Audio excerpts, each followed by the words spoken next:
Βασιλεύ ουράνιε παράκλητε, το πνεύμα της αληθείας, ο πανταχού παρών και τα πάντα πληρών, ο θησαυρός των αγαθών και ζωής χορηγός εθέ και σκήνωσον εν ημίν, και καθάρισον ημάς από πάση κυλίδος και σώσον αγαθέτας ψυχάς ημών. Αμήν.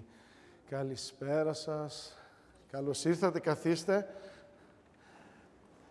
Θα μιλήσω λίγο στα ελληνικά και στα αγγλικά, μόνο ιαπωνέζικα μη μου ζητήσετε, γιατί δεν τα ξέρω. Σήμερα θα κάνουμε έτσι μια μικρή παρουσίαση πώς θα φτιάξουμε το πρόσφορο και σκέφτηκα καλό θα ήταν να δείτε κιόλας και τι γίνεται με το πρόσφορο όταν έρχεται στην εκκλησία. So we thought we'd do a little tutorial today on how to make a πρόσφορο, but we thought the good thing is to show you also how the priest prepares the holy gifts. So we have in the altar, at that section over there, we have a little spot called πρόθεση. And that is where the priest prepares the holy gifts. Και αυτός ο χώρος είναι ετοιμασμένος ακριβώς όπως το βλέπετε εδώ. Έχουμε δηλαδή το Άγιο Ποτήριο, το Άγιο Δισκάριο, κεριά, έχουμε νάμα, νερό, το πρόσφορο και το ιερατικό που έχει μέσα τις ευχές. Έτσι λίγο να δούμε αυτά τα σχέδια και τι σημαίνουν αυτά. Το Άγιο Ποτήριο είναι για μας το πιο πολύτιμο ποτήριο που υπάρχει οπουδήποτε στον κόσμο. Είναι μέσα, ενώνεται ο Χριστός, το σώμα και το αίμα του Χριστού, μαζί με όλους τους Αγίους και με όλες τις ψυχές, αυτές που είναι ζώντες και αυτές που έχουν φύγει.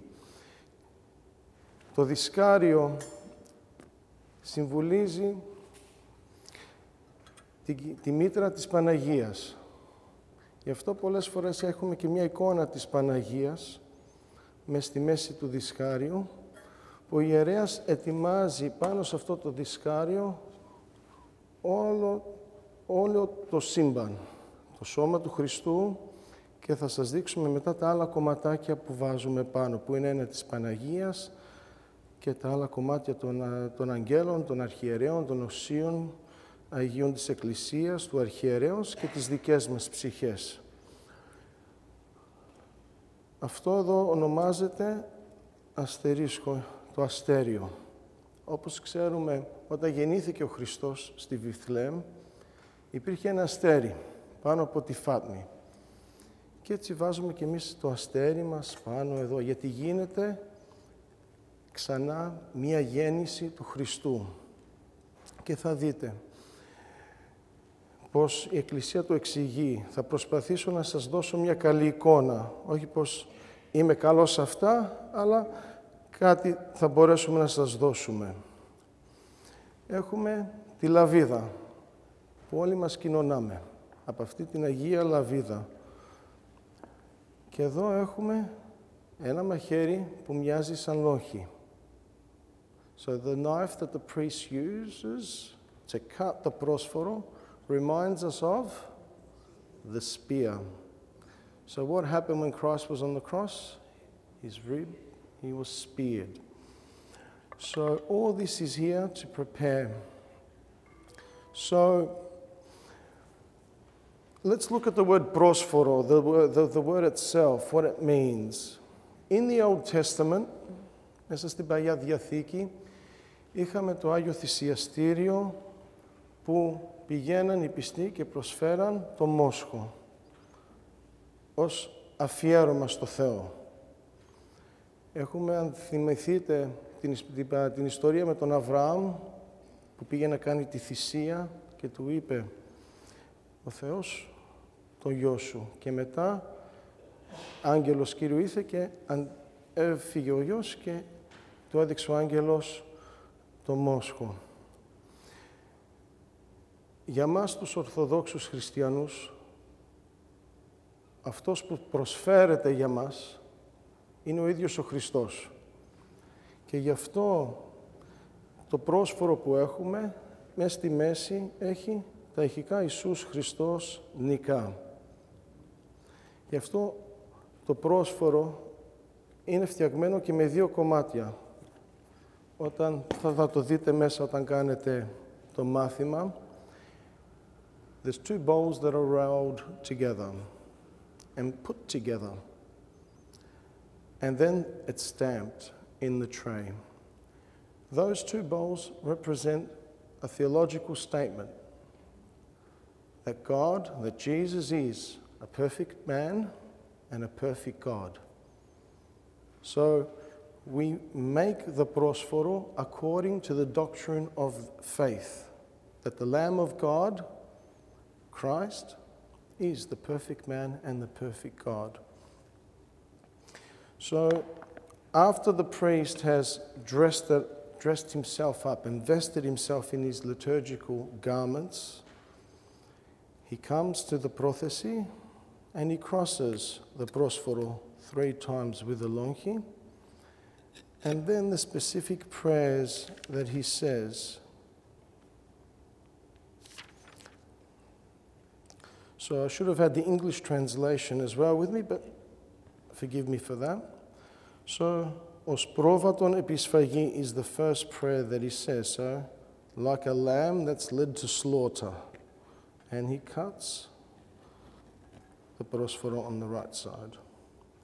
Και ο σαμνός άμωμος εναντίον του κένοντος αυτού, άφωνος ούτως σου κάνει για το στόμα αυτού. So, like a speechless lamb,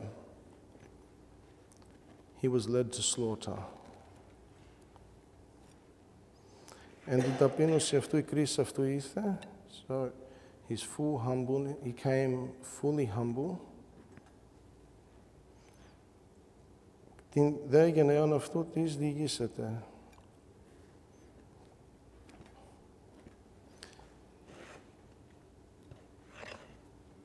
So after the priest has cut it into the 4 segments that he has to,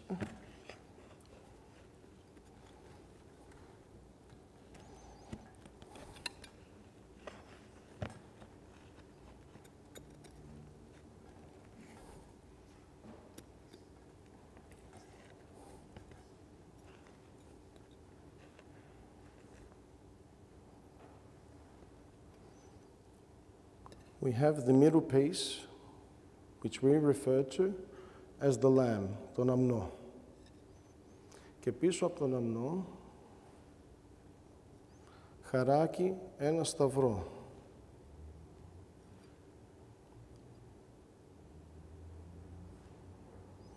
Γιατί μετά στη Θεία Λειτουργία,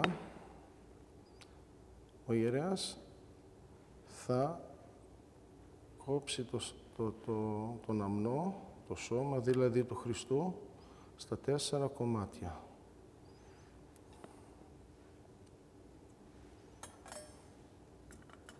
Και το βάζει εδώ, μέσα στο κέντρο του δυσχαρίου. Όπως είπαμε, είναι ο κόσμος, είναι η μήτρα της Παναγίας μας. Και μετά, όπως χαράξαν την πλευρά του Κυρίου μας, ο ιερέας χαράκι και εδώ. Και μόλις κάνει αυτό το χάραγμα ο ιερέας, πιάνει το κρασί και λέει, όπως βγήκε το αίμα, έτσι βγαίνει, και μετά, τι άλλο βγήκε όταν νερό, μπαίνει και αυτό μέσα.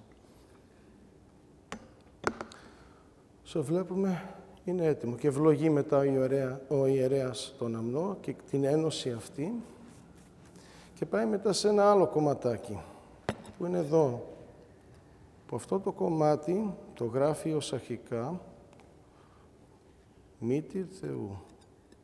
Είναι το κομμάτι της Παναγίας μας. Και το βάζει εδώ. Θα το γυρίσω για να το δείτε. Μετά, συνήθως τα κόβουμε αυτά τα κομμάτια ένα-ένα, αλλά για πρακτικούς λόγους εδώ απόψε, έτσι, το κόβω ένα κομμάτι, για να το δείτε πιο εύκολα. Υπάρχουν 9 τετράγωνα. Ώστε, το γυρίσουμε και αυτό έτσι λίγο για να το δείτε. Ο Χριστός μας, ο αμνός, η Παναγία μας και μετά. Το πρώτο τάγμα είναι των Αρχαγγέλων. Το δεύτερο είναι του Αγίου Ιωάννη του Προδρόμου και τους προφήτες. Το τρίτο είναι των Αποστόλων. Το τέταρτο εδώ των Αγίων Πατέρων. Το πέμπτο του πρωτομάρτυρος Στεφάνου και των άλλων μαρτύρων.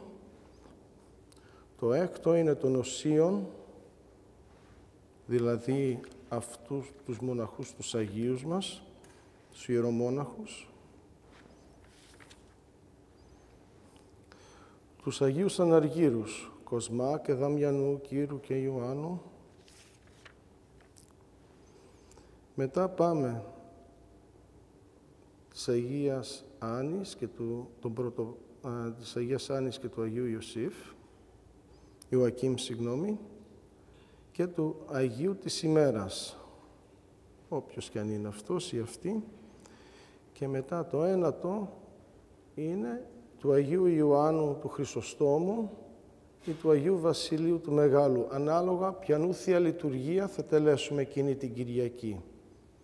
Και αυτό το βάζουμε από εδώ.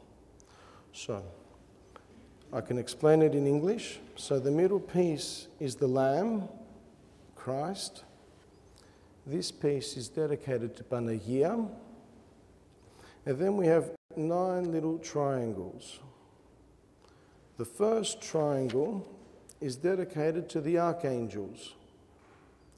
The second triangle is to St. John the Baptist and all the prophets. The third one is the holy apostles. The fourth one is the holy fathers and mothers of the church. The fifth one is to the martyrs. The sixth one is to all the ascetical fathers and mothers of the church. The seventh one is to all the healers. Κοσμά, Δαμιανό, Σαϊν Παντελεήμονα, Saint John, Oleimon. The eighth one is dedicated to Panagia's parents, Joachim and Anna, and also to the saint who we celebrate at that particular liturgy. So like yesterday, we celebrated Saint Kyriakos, that piece, it also mentions his name. And then the last piece is dedicated to Saint John, Chrysostomos, or Saint Basil the Great, depending on whose divine liturgy we are conducting at that particular service. And that piece sits there. So we have the heavenly church, the center Christ, who's the head of the church, Panagia, and everything else, all the glorious saints and martyrs of the church.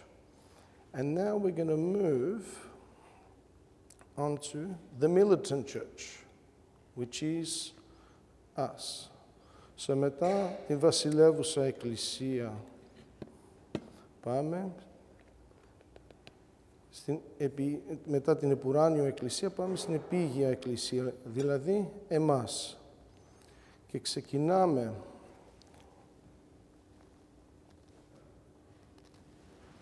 το πρώτο κομμάτι είναι για τους Αγίους Αρχιερείς, αλλά του Αρχιεπισκόπου.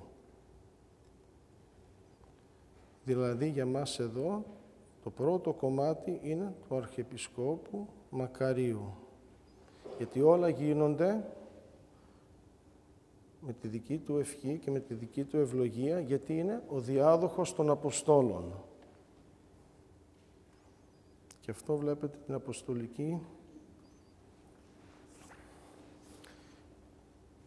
διαδοχή που έχει η Ορθόδοξος Εκκλησία. Όπως έχουμε πει πολλές φορές, είμαστε διάδοχοι των Αποστόλων. Δεν βγήκαμε όπως βγήκαν οι Ευαγγελιστές, οι Προτεστάντες ή οι άλλες νεολεγόμενες εκκλησίες. Εμείς έχουμε αρχή και είμαστε διάδοχοι των Αποστόλων. Και μετά ο ιερέας ξεκινάει και μνημονεύει τους υπολείπους αρχιερείς και γι' αυτό το πρόσφορο πολλές φορές λέμε πρέπει να είναι σφιχτό για να γίνεται πιο εύκολη αυτή η διαδικασία.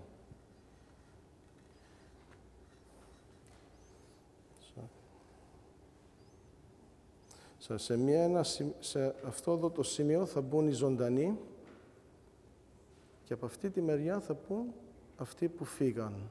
Είπε αυτοί που αναχωρήσαν για τον ουρανό. So the first piece, which is this middle piece here that we cut, is dedicated to our Archbishop, Makarios, because he's the successor of the apostles, and everything that we do with his blessing. So every divine liturgy, we have to commemorate his name because he's the authority of the church here in Australia. And what happens? That shows us the apostolic succession of the Orthodox Church. We're not like the evangelical churches or the Protestant churches or the Hillsong churches who claim to be churches, but there's no succession, there's nothing. There's no tradition. They're man-made churches. So we have apostolic succession dating back to the apostles. So after we put the piece of our Archbishop, we begin with the pieces commemorating the names of the parishioners. So όταν πάμε στην εκκλησία και παίρνουμε το πρόσφορό μας, θα πάρουμε δύο δίπτυχα. Το ένα θα έχει τους ζωντανούς και τους άλλους τους κεκοιμημένους. Ανάλογα το χαρτί, αν είναι των υπερηγείας, από εδώ, και τους κεκοιμημένους, από εδώ. Και ξεκινάει ο ιερέας και λέει τα ονόματα και αυτό εδώ το κομμάτι το ξύνει με τη λόγχη.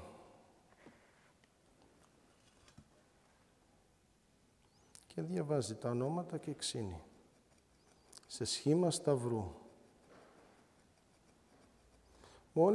Μόλις διαβάσει όλα τα ονόματα των ζώντων, θα πάει μετά στα ονόματα των κεκοιμημένων και συνεχίζει.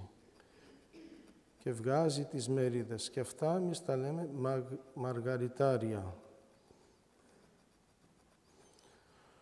So what the priest does, he reads all the names of the living whilst he's piercing in the shape of a cross, mentioning all the names. And once he's finished the names of the living, he moves to the names of the dead, those who have fallen asleep.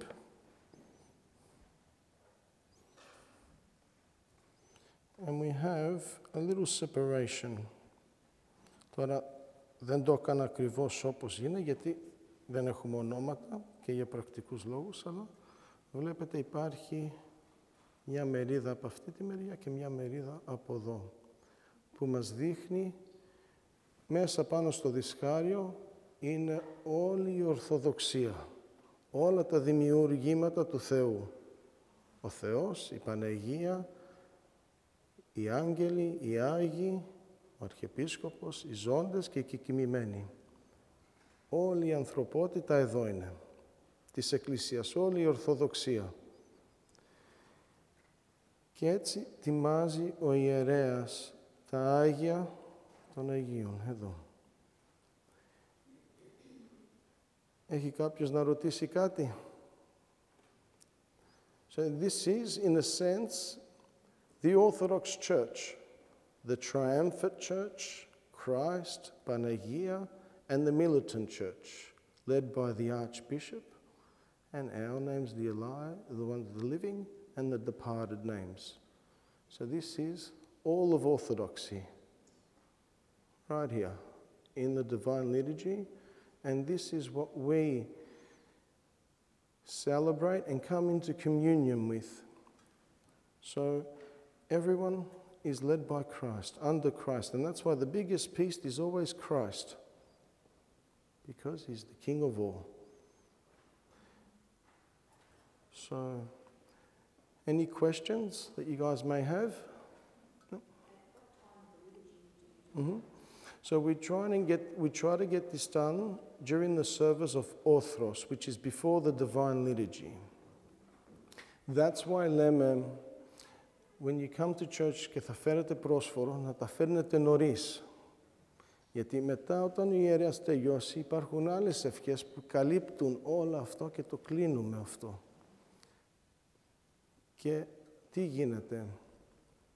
Τα ονόματα θα περιμένουν για μια άλλη Θεία Λειτουργία. Γι' αυτό όταν φέρνουμε πρόσφορο να το φέρνουμε ή από το βράδυ ή να το φέρνουμε μια όλα λογική. Όχι στις 11. Yes. So you bring the πρόσφορο with, and there will be two pieces of paper, one mentioning the names of the living and another one to mention the names of the departed. Και βλέπετε εδώ είμαστε όλοι σε κοινωνία, όλοι μας. Γι' αυτό λέγεται και Θεία Κοινωνία, γιατί κοινωνούμε εμείς οι άνθρωποι με τον Θεό, αλλά και μεταξύ μας. Είναι μια όμορφη κοινωνία.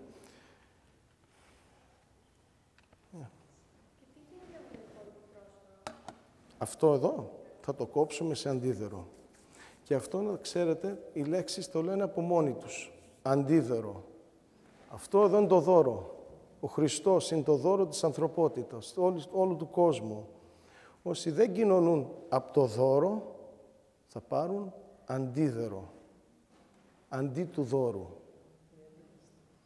Γι' αυτό όλοι μας να έχουμε τον πνευματικό μας, να είμαστε έτοιμοι να κοινωνάμε. Γιατί αυτό είναι το δώρο. Ο πολύτιμος δώρος, το πιο ομορφότερο δώρο που έχει δοθεί ποτέ στην ανθρωπότητα, ο ίδιος ο Χριστός. Ήρθε, προσφέρθηκε, θυσιάστηκε για τη σωτηρία μας. Και τι λέει?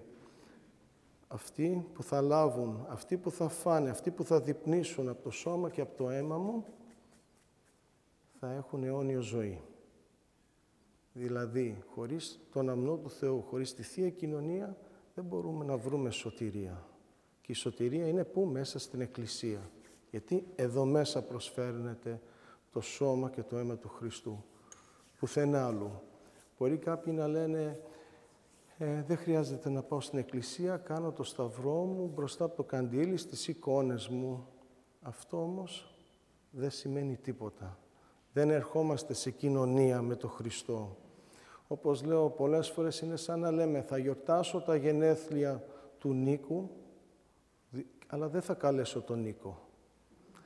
Όπως πολλοί γιορτάζουν τα Χριστούγεννα και δεν έρχονται στην Εκκλησία να γιορτάσουν πρώτα με τον Χριστό αυτό το δώρο που ο ίδιος ο Χριστός είναι, πάνε από μόνοι τους και λένε γιορτάζουμε Χριστούγεννα χωρίς Χριστό. Okay.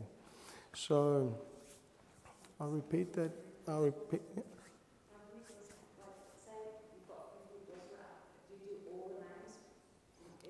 Every πρόσφορο that comes with the names, we will sit and read all the names. As many as they are.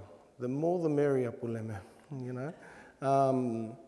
And this is why we say bring them early, because we can't stop the liturgy and begin reading names. Once the liturgy begins, we have to focus with the Divine Liturgy. That's why we do it in the Matins. Sometimes we do it before Matins start, depending on the feast day and everything. So like Christmas, Easter, when we have lots of names, we will start at least an hour before the Matin service so we can prepare it and take our time in making sure we mention every name. Mm-hmm.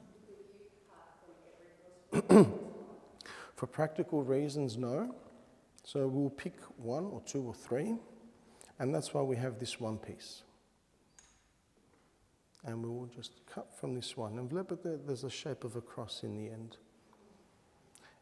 Mm-hmm.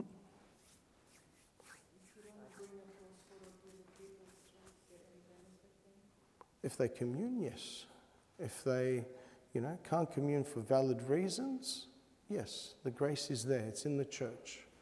Everything sanctifies us in the church, but everything is here. Without this, we can do Επιμέλεια, we can do αγιασμούς, but if we're not communing, then, you know, again, if there's reason why we can't, if our spiritual father has said, you're not to commune for X amount of time, that's different. If there's no excuse, then it's on us, you know? Yeah. No. So when do you bring the πρόσφορο to church? On any Sunday, anytime there's a divine liturgy. So if there was a divine liturgy tomorrow, you can bring your πρόσφορο today, tomorrow. Yeah. So whenever there's a divine liturgy, we welcome πρόσφορα. The preparation of a πρόσφορο in itself is a service. And you'll see that more in the method segment of tonight's talk and presentation, where you see that everything begins with the preparation. You know, we have to have the right frame of mind, we need to be prepared, ask for forgiveness from people that we have to, you know, because what are we doing? We're recreating, in a sense, Christ. We're making a dogmatical statement. You know, it's like saying, I'm going to fast and I'm not going to eat meat, but I'm going to criticize someone. I'm going to slander someone. So you're fasting from meat, from the consumption of meat, but you're eating the flesh of someone else. You know, it's a bit hypocritical, you know. And they're the writings of the fathers that say all that. So, τώρα που είδατε what it all is and how important it is to make a πρόσφορο, and it's not just an ordinary bread, okay? See the sacredness. You're confessing faith in making πρόσφορο, the dogma of the church, which is the two natures in Christ, perfect man, perfect God, but you're also making something which is an offering, you know? And what do we say? The direct translation, I can't remember it in English, but when the priest breaks the bread into the 4 pieces, he says a prayer which in summary says that, you know, it's forever there. We can't consume Christ because he's inconsumable. He's always there offered for us. And of course we say, Iisus Christos Nika. And then we put the pieces inside the chalice carefully. Now, a lot of people, and it surprised me because I thought it was common knowledge, a lot of people didn't know what happens to the remainder of Holy Communion at the end of a liturgy. Some people thought that we put it down the sink. Other people thought that we, you know, just store it for the next liturgy. The whole thing is consumed by the priest. So when people tell me, you know, Father, I'm not comfortable with the 1 spoon, I say, okay, well, don't approach. Christ doesn't impose himself. He doesn't force himself on anybody. As the priest calls out for Holy Communion, he says what? With faith and reverence approach. It's important to note that Holy Communion sanctifies and deifies the person. So that's practically what it will. But what happens? When we look at the mystical supper, before Christ was handed over and crucified, all the apostles partook of the Eucharist. He gave his body, the bread, he gave the wine, his blood, to all the apostles, even Judas. But what happened to Judas as soon as he communed? That bad intention, because he had made up his mind he was going to betray Christ and hand him over because he was convinced he wasn't the Messiah. The fathers of the church say, from that moment, as soon as he partook, that's when that thought That's when sin entered into him and he went and acted. So it had the reverse effect. And that's where we read, and this is why it's important for us, before we have Holy Communion any day, there are certain prayers that we have to read. Yeah? It's not just that we fast in the morning, we don't eat and drink anything. There are prayers known as before Holy Communion prayers, and there are prayers after Holy Communion. And in those prayers, we seek for forgiveness, and we ask for this mystery to be deifying for us and not fire. Because that's what happened to Judas. Rather than being edified and deified and sanctified, he was consumed with fire and he went and did what he did. So it does have the reverse effect, and we see that in that action. So it's important for us to be at peace with everyone, to seek forgiveness, to prepare ourselves spiritually, because what we are partaking of is the most sacred thing in this world, and that is Christ. Okay? So, on that note, does anyone else have any questions? Sorry? Yeah, I have a question. You know, those who have communion, then you said about the andidero, which is anditodoro. So does that mean that we should take the andidero, seeing we've already had the gift? I personally for example, I consume the remainder of this. I could give it to other people. But for me, it's more as, before I have anything else, the first thing after Holy Communion that I want in me is, let's say, andidero, just to sort of absorb anything.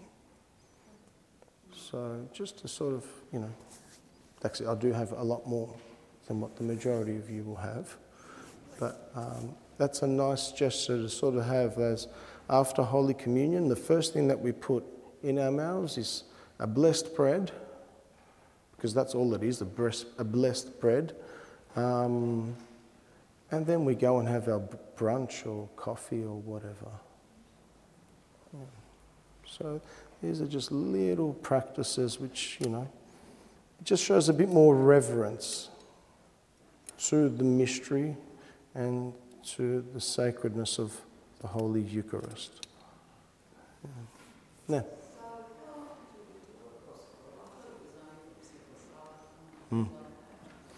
Look, a lot of people ask that question, how often do we do a πρόσφορο? Definitely I would say as often as possible. Around the feast days of your family, saints, your children's name days, your husband's name days, your name days. If someone is sick, if your kids are going up for exams, make an offering. You're offering something to Christ. And it's an exercise, I would say, do it with your children. And do it at a time when they're home as well, so they can see and remember you making the πρόσφορο. Funny enough, by saying that, it's sort of like my mum, she was making πρόσφορο one afternoon at her house, and I had the kids there.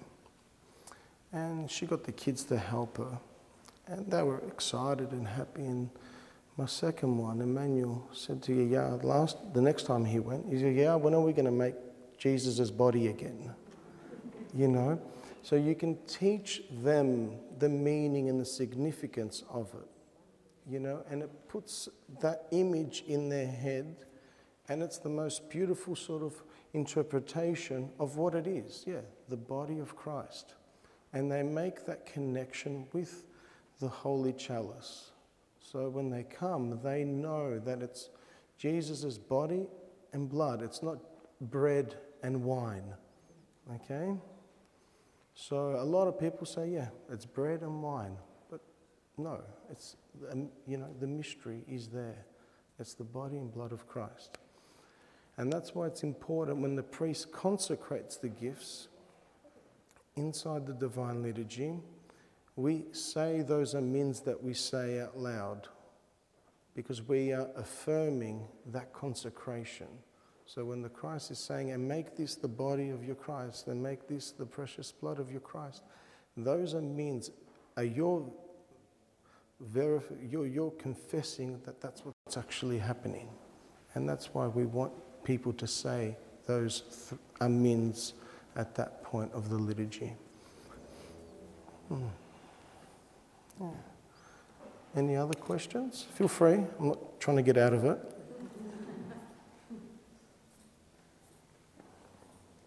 I've heard that when you start the whole communion, you're not allowed to kiss anyone who does it. Is that true? Look, there's reverence to it, but, you know, we live in the world, you know.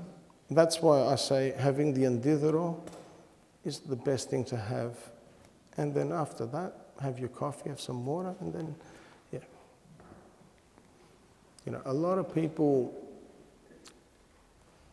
on Mount Athos and monasteries in general, they kiss all the icons before they commune. And then after that, they don't. But they're in the monastery. We're not in a monastery. We're going to see someone, you know, it's not easy. So that's why we have andidero. That's why we, you know, put something blessed in us before anything else happens. Why don't we have any andidero ready in a bowl waiting for us after communion? Because what happens, people see it as, I've done what I had to do, I'm leaving. You know, the liturgy continues. We need to give thanks.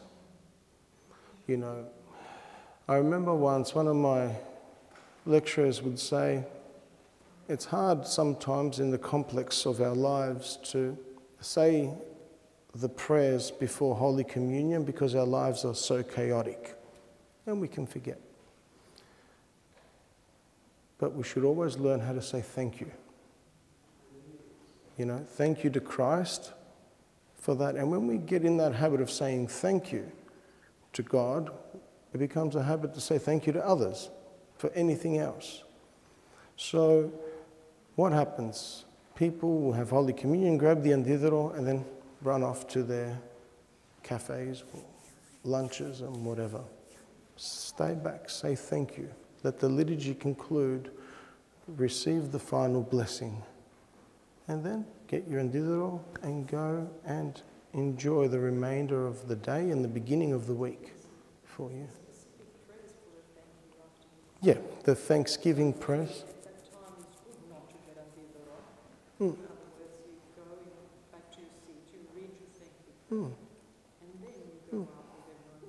Yeah.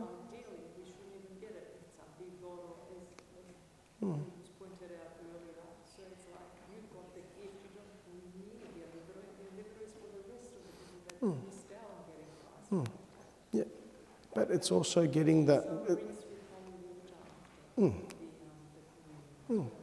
So there's different traditions. As we've been shown, having the andidero, which we get at the end of the liturgy and not after Holy Communion, is us waiting, saying thank you, and then receiving the andidero and leaving in peace. You know, these are just measures of patience. So a lot of people, unfortunately, will just get it and leave, and we say, and people still leave. That's their choice. Yeah.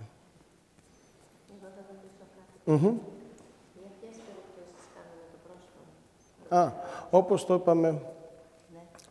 Ίσως να μην το είπατε. Ναι, το είπα. That's okay. So, το πρόσφορο εμείς το φτιάχνουμε για τις γιορτές, όταν υπάρχει μια δοκιμασία, αλλά τουλάχιστον η δική μου άποψη και γνώμη είναι όσο συχνά μπορούμε. Γιατί θέλουμε τα ονόματα των δικών μας να μνημονεύονται εδώ. Όσο γίνεται, όπως μπορούμε. If we can, that's ideal.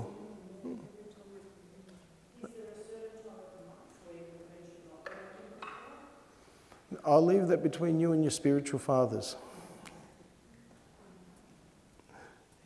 You know, so, yeah. Αν υπάρχει μια περίοδος που δεν μπορούν, αυτό θα μας το πει ο πνευματικός μας. Αν κάνουμε κάτι ή κάτι συμβαίνει, θα μας πει ο πνευματικός μας πότε μπορούμε ή πότε δεν μπορούμε. Για να όλα πρέπει να επιστρέφουν και σε μια αρχή.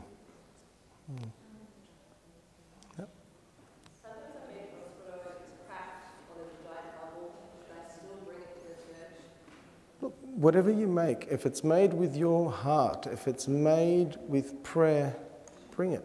If that's the best that it's come, yes. It's not, you know, it's not MasterChef. But after your tutorial with Nicole in Paris, I'm sure you will get there. Yeah.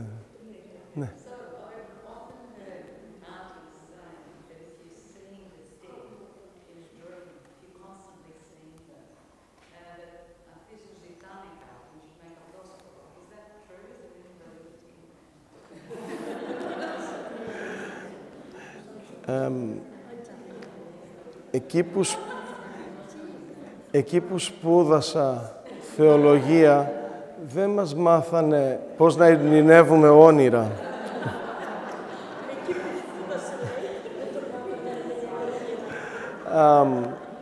I say it all the time, πολλές φορές, και αυτό είναι κάτι που πρέπει να το ξέρουμε, ό,τι φέρνουμε στην Εκκλησία, το φέρνουμε με πίστη στο Θεό. Και όλα πρέπει να είναι, όχι, δεν είναι μια συναλλαγή που κάνουμε, ένα εμπόριο. Θα πάρω το πρόσφορο για να δώσω δόλημα στο Θεό για να μου κάνει κάτι. Όλα έχουν μία όμορφη ταπείνωση μέσα. Υπάρχει η πίστης. Θα κάνουμε το πρόσφορο, θα το πάρουμε και ο Θεός ξέρει τι θα κάνει. Για όλα τα άλλα. Μέσα μας να υπάρχει αγάπη, μετάνοια και πίστης και όλα τα άλλα τα αφήνουμε στα χέρια του Θεού. So it's not an exchange of gifts. I give God this gift and He gives me the penthouse. Okay? Or He makes sure that everything goes well. We take the gift to church with humility and complete trust that God will allow things to happen in our lives, but He will give us the strength to overcome those trials or weaknesses or other issues that we face. You know, it's not excluding miracles don't happen, but what does Christ say in the gospel? Your faith has made you well. It's not you bought me, you know. So our faith is what gives us the blessing from God, and it's not an exchange of gifts. So, and that goes not just with the πρόσφορο, that's also with the φανουρόπιτες, that's also with the man of candles that we light. Have faith in God. That's what's important. Everything else will come. Yeah.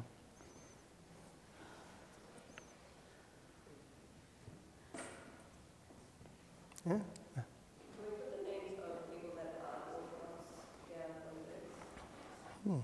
That's a good one. So, my understanding, from what I studied, this represents the Orthodox Church. So, if someone's not active in it, then they can't go in it. That's my understanding from the stuff that I've been exposed to. Even like babies or children? No, because those babies that haven't been baptized but will be baptized are, you know, technically there. Yeah, it's just they haven't, you know, no, they were just born. For example, Presbytera is actually pregnant, waiting on our fourth, And when I say her name, I still commemorate, you know, that baby that she has inside her. So, you know, that will get something. You know, it's there. We can't ignore its existence. It will be baptized and a member of the church. Yeah. So that's an example of, you know, that. So more so, a baby that's been born and hasn't been baptized. Now, it hasn't been baptized because the parents are lazy and it's 15 years old. Well, that's different, you know. Or because they want it to make its decision on if it wants to be Orthodox or not. That's different. A baby meaning an infant. Yeah. And Miss, thank you. So that's my dismissal.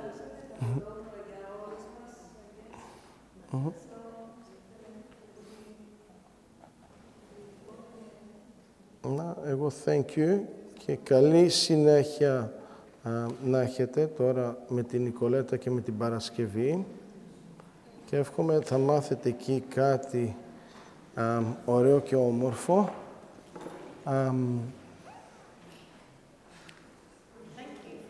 Εγώ thank you and it's a great honor.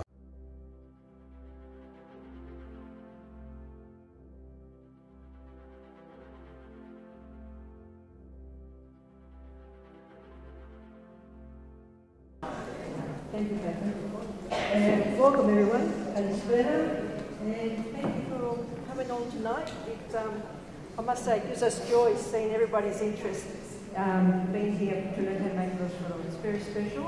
It's a very special evening to us, to our church, and to the classes that we do here once a month on the Monday. Thank you for turning up. I know everyone's busy on the Monday night, being a busy schedule. So I'm not going to talk too much. I'm going to pass you on to Nicole. Nicole is going to do the demonstration on πρόσφορο. She's amazing. She's made some very nice πρόσφορα. Now, there's a few people who haven't got enough brochures. Any hands up who's missing a brochure? 2, 3, Laura Xenia, 4, 5, 6, 7, 8, 9, 10, 11, 12, 13. Okay, we're going to print some more. We had overseas these, so we will get more printed. And we'll leave you with those who come on a Monday for other classes. I will have them before you. We'll get your name down on a list, so we'll do the right so we'll cross them off when you pick them up. Yeah? So there'll be a piece of paper going around. Please put your name on if you haven't got a brochure. All right? Because it's very detailed. A lot of information in here. So I do recommend you take my time. Yeah? Questions we'll leave to the end. We'll do the demonstration first, and any questions you may have, please write them down, or try to remember them, and we'll answer them as best we can to read them. Okay, so Nicole, I'll pass it on to you, and yes. Thank you. Thank you for the warm welcome. Can everyone hear me okay up the back? Perfect. And thank you so much for all of your patience as well. We did have some tech issues as we were trying to get started. We did do a tech test beforehand, I promise. But of course, these things happen along the way. First and foremost, as Paris said, my name's Nicole, and I'll be running you through the demonstration today of how to make πρόσφορα. I think as the first disclaimer for the evening, I feel very, I guess in a way, out of place up here today presenting this particular class. I know our faith in particular always teaches us to be humble and, you know, when we pray, to pray in secret, and when we do good deeds, do it so much so that not even the right hand knows what your left hand is doing. So for me, I think I kind of feel a little bit awkward tonight doing this class because it is a glimpse into prayer life.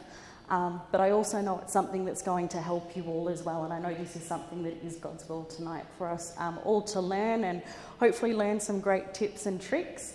And I do want to say a big thank you to Father Nicholas, to Paris and to Xenia, and of course all of you for trusting me with this in very, very important class today. So thank you so much. I think the first thing that I wanted to run you through are the notes. I have written quite a comprehensive notes. I was only allowed to write 6 pages, and I stuck to that budget, but I do think they are jam-packed. So when we start off with a description of what a πρόσφορο is, And thankfully, Father, through his demonstration that he did in the church today, has actually saved me quite a bit of time in having to go through this part with you. But there's a lot of information in there on what it is, the ingredients, and why there are those 4 ingredients that we have in there. It also goes into some details onto the list of names that we've got that Father was talking about with the diptyque. It's got some information on the sfragida, which is the seal or the stamp, so I'll be using that terminology interchangeably between the 3. And there's also a little picture on here with the pattern placement as well that Father showed us in the demonstration. Now, moving on to the next page, I think this is probably one of the most important pages in the entire booklet. It goes through the spiritual preparation and physical preparation that we need to undertake before making prosfora. A lot of people say that the Divine Liturgy starts at home through our own prayers and through making the prosfora to bring to the church as the main offering. And it is such an important offering because we know that it goes into the Holy Eucharist. And I think, for that reason today, it's not lost on me how important this class is. So the other thing that it goes into are all of the items that you'll need, and it also explains the importance of all of the items that you use. You do need to have them reserved for prosforo making and prosforo making alone. It's not the same set of bowls, for example, that you would use to make, a cake or biscuits or something to that effect. It does need to be quite intentional. So it's that intentionality that Father spoke to you about in the church. We then go on to the prayers. Now, as I mentioned, this is a very prayerful task and a holy task that we're undertaking. These are just, I guess, the main prayers that are done by the laity who prepare the prosfora.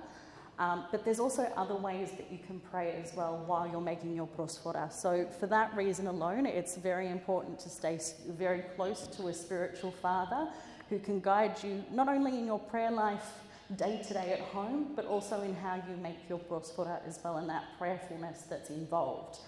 I once had a priest say to me, if you haven't done the Psalm of Repentance, don't even dream of touching your ingredients. So that's why I've got that one listed as the first prayer, just through here. And I just thought, for a little bit of a fun fact, I also have reference to the patron saints of prosfora making, Saints Spiridon and Nicodemus. So if you did want to pray for their intercessions while you're making prosfora, I think that's a lovely gesture. So that Psalm of Repentance, as I said, is the first prayer that you do before you even start anything. We then go on to the second prayer, and this is what you do before you start baking. So we make sure that we've set everything up, and I'll go through that with you just before I start doing the demonstration. But after we've set everything up, we do that particular prayer. And then there's also a closing prayer as well. So in the introductory prayer that we do just before we start making the prosfora, we actually ask to be made worthy in order to make such a holy offering. And we ask that the gifts that we're presenting are worthy and acceptable. So like Father said, they do need to have, our prosfora do need to have a particular type of consistency, so that way it makes it easier for the priest, to be able to cut. As you saw with the demonstration prosforo that I made earlier, it was quite a dense dough. It was low crumb as well, so that's effectively what we're looking for. And we're also looking for a prosforo that isn't too crusty either. So if you saw it was firm but soft as he was able to cut into it. And then with the third and final prayer, again, the common theme that Father was talking about was thanksgiving. So making sure that we do offer thanksgiving for the gifts we are presenting. And at the bottom, I've also included the troparion for when we make the prosimi as well, because I know a lot of you were quite interested in how to make prosimi. So I'm excited to talk to you about that tonight. So that's a great segue into the next page, where I talked to you about my experience that I had from the 14th of September making the blessed prosimi, which I've also got right here in its active form. Although tonight's demonstration, as we've mentioned in the past, will be with the active yeast. or the dry yeast, I should say, just for accessibility purposes as well. And then on the next page, we've also got the πρόσφορο recipe, and I've also included a little diagram of where to place your aeration holes as well. So now that we've gone through the notes, let's talk about our setup. So again, intentionality is so important, and that prayerful state that we were talking about. We must always start with an icona, with the icon of Panagia and Christ, or you could just simply have Christ alone. I think there's something really special about having the icon of Panagia with Christ, because she is his mother, and without Panagia and without God, we also wouldn't have Christ in the way that we had him. I know this particular icon doesn't have it, but with a lot of icons of Panagia, she is pointing the way to Christ, and she's reminding us to keep our eyes laser focused on him at all times. And again, that will help us hopefully reach our salvation. We then set up our kandili, and the kandili again is intentional because it's got oil in there, which represents God's mercy. Because if you think of eleo sonme, that's where the word comes from. And then with the light, the flickering flame, it's the light of God. But we also know that Christ is the light of the world as well. So we can always ponder on that and hope that he lights the way to our salvation. We also have our incense burner, which is just here, with the charcoal inside and a little bit of incense. The reason that we light incense is that we send up a sweet-smelling spiritual fragrance to God, and in return, we hope that he will send down his divine grace to all of us.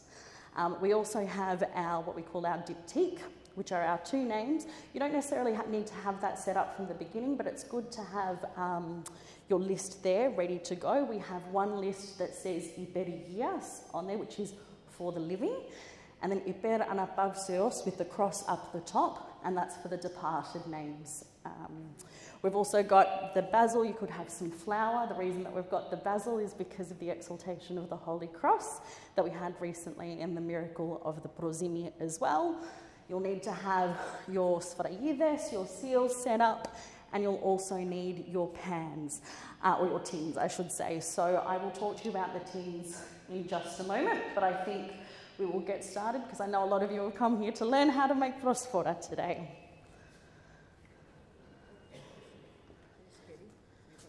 I did. It's just here. Perfect, thank you. Okay, so to make life just that little bit easier for us, I've started off by measuring the flour. We have 3 cups of flour. The way that I measure my flour, I know there's a proper and a traditional way that we should be weighing our flour by spooning the flour into your measuring cup. I do it, the good old-fashioned way where we stick the flour, I think like most of us do. So for me, just in case you wanted to reference it, this weighs to 555 grams. And that's always been consistent between 553 and 556 grams every time that I've done it. So of course, we start off with our prayers, which you've all got, and we do the sign of the cross over our bowl with our sfragida. From there, we can create, actually, I will say that in the notes I have written sifted flour. I haven't used sifted flour today because I think it really depends on the flour that you use, whether or not it needs sifting. This one is already triple sifted, and every time I've sifted with it, I've never had anything left in the sieve or any difficulties. So one thing that you can do if you wanted to, if you've got a spare whisk at home, you can just aerate the flour in there if you need to. So, all-purpose plain flour. I use the Coles brand. Plain, yes. It's the most accessible, but I've also found it's the most reliable. I used to be a little bit of a flour snob, thinking I can only use the best flour I can get. And it wasn't until the lockdowns during COVID that I actually discovered, with all the shortages that we had, that the Coles brand at the time was my only option, and it actually turned out to be really good. So I've continued on with that. you know, to this day, which is wonderful. All right, so we can't necessarily see inside the bulb, but what I'll try and show you is we do the sign of the cross inside the bulb, thank you so much, to create a little well.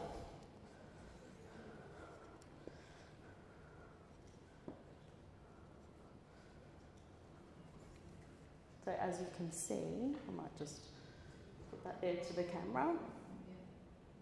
You've got the cross in there.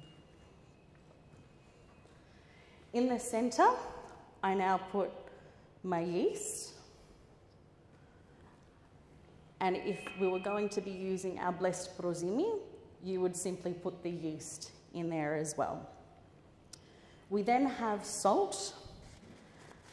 And the salt in the notes, I've said you can sprinkle around the circumference of the flour so that way it doesn't end up inside of where the yeast is, so it doesn't affect how it activates. I now do mine a little bit differently because, as you can see where we had the cross in there, there are tiny little wells just here, and that reminds me very much of when we see Iisus Christos Nika as well. So I now pop my salt. Again, this is a way that I guess, practice my prayer as I'm making my πρόσφορο, because it's good to stay continually in prayer if you can. I know sometimes there are little distractions, but if you do get those distractions, just acknowledge them and say, I'll come back to you later, and then you can think about them. Or even, you know, you can pray on whatever it is that's come to mind. So I would say, Iisus Christos Nika. Beautiful. Is that, oh, that's right. I need, let's have a look. Yes, it's lukewarm. Perfect. Now, from here we have our lukewarm water. It's very important that the water is not too hot, because if it is too hot, the yeast will deactivate. Now, it's probably not the most ladylike thing for me to do, but I always find that when I measure my water, if I'm holding the jug up here, the jug without a steady hand is moving like that, and it's really hard to get that precision when it comes to, you know, getting the measurements that you need. So what I do is I have it on my kitchen bench, I bop down, just so I can see at the perfect point here when we get to half a cup. And the half cup is what we put inside the well. Now, the yeast that I've used today is the instant dry yeast, so the good thing is we don't need to wait for it to activate. But even when I do use it at home, I often find that I do leave it for that 10 minutes because I want to see how active that yeast really is, because as we know, when we first open the packet of yeast, you know, it's really quite active, and the longer that we've had it open, even if we close the lid and store it with the fridge, the activity of the yeast does change. So I just like to know what I'm working with just in case I need to add extra yeast. If you prefer to use the sachets, you can. I just find I've gotten better results out of the instant yeast when I have used it. So if you are leaving it for the 10 minutes, that's the perfect opportunity to prepare your tin. Now, with the tin, it's very important to preserve the purity and the integrity of the πρόσφορο. So for that reason, we don't ever grease our tins with oil.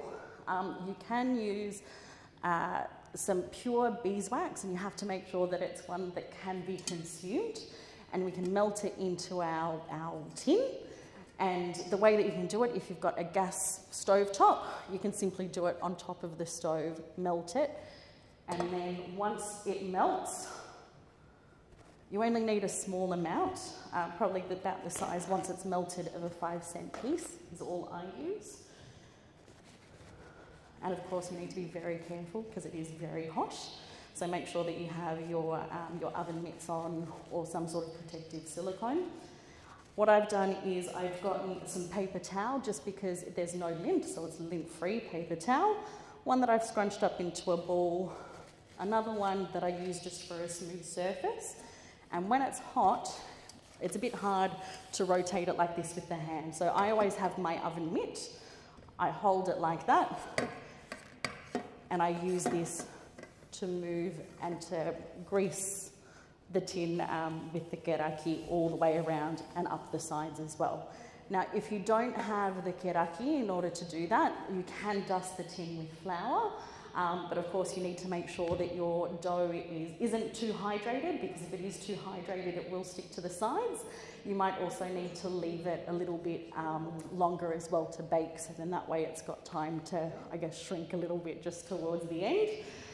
The other option that you have to do is you can do it free form basically, and just having it on a tray. Some people like to use, or they've told me that they like to use, what's it called? Parchment paper, that's the one, thank you so much. They like to use parchment paper. I think we've also got to be very careful with parchment paper, because sometimes there are chemicals that can be released into the bread, or into the πρόσφορο, I should say. And I also just wanted to make a note as well that I'm not a fan of the expandable tins, purely because, and this is just, you know, from my own personal wanting to make the πρόσφορο as perfect as possible. I don't know if you can see, if I pop that in it, see how there are these little, where are they, these little screws in there? I always find that without fail, even if I cover it, even if I put silicone, there'll always be a crack on the side of my πρόσφορο. So that's why I don't use these spring-form tins. Yes? I use an 8-inch by 3-inch. So that's the size that I use. But I think it also comes down to what size seal you've got as well, because the size of the tin and the size of your seal will determine, I guess, how your πρόσφορο turns out. So this one's a little bit bigger. If I was to use a small sfragiða in here, as the dough rises, the circumference rises up and it pushes the sfragiða in. So from there, it will bunch up and it will be a little bit smaller as well. So have a little bit of a play and see what works. Yes?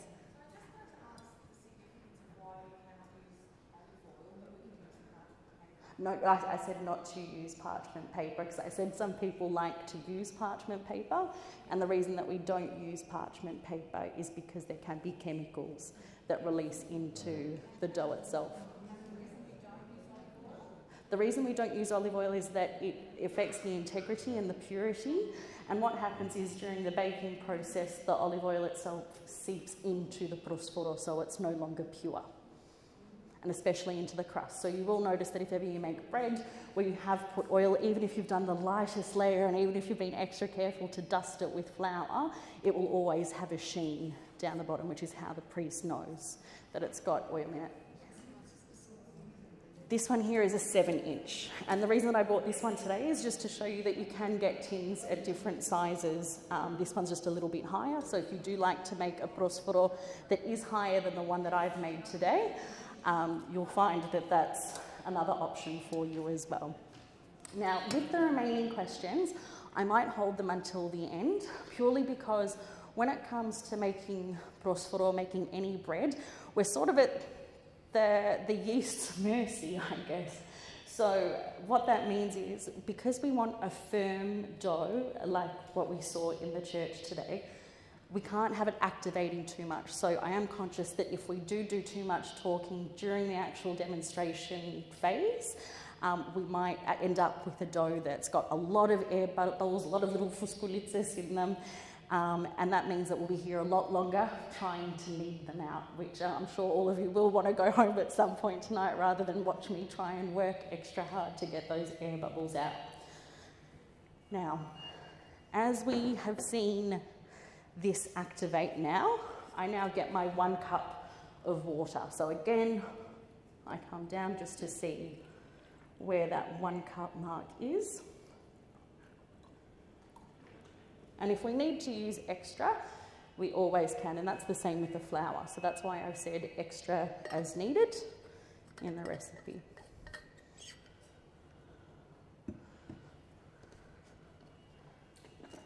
Okay. Now, if we look inside the bowl, I'll just turn that around so that way you can see it. We start to pour in the water. I recommend that we don't put in all the water in one hit, because flour isn't always consistent with how much water is required. So I start off, I've probably used about half the amount just for now, and the bowls that you use are quite important as well, depending on what shape they are. This one's quite rounded and only has a small flat base.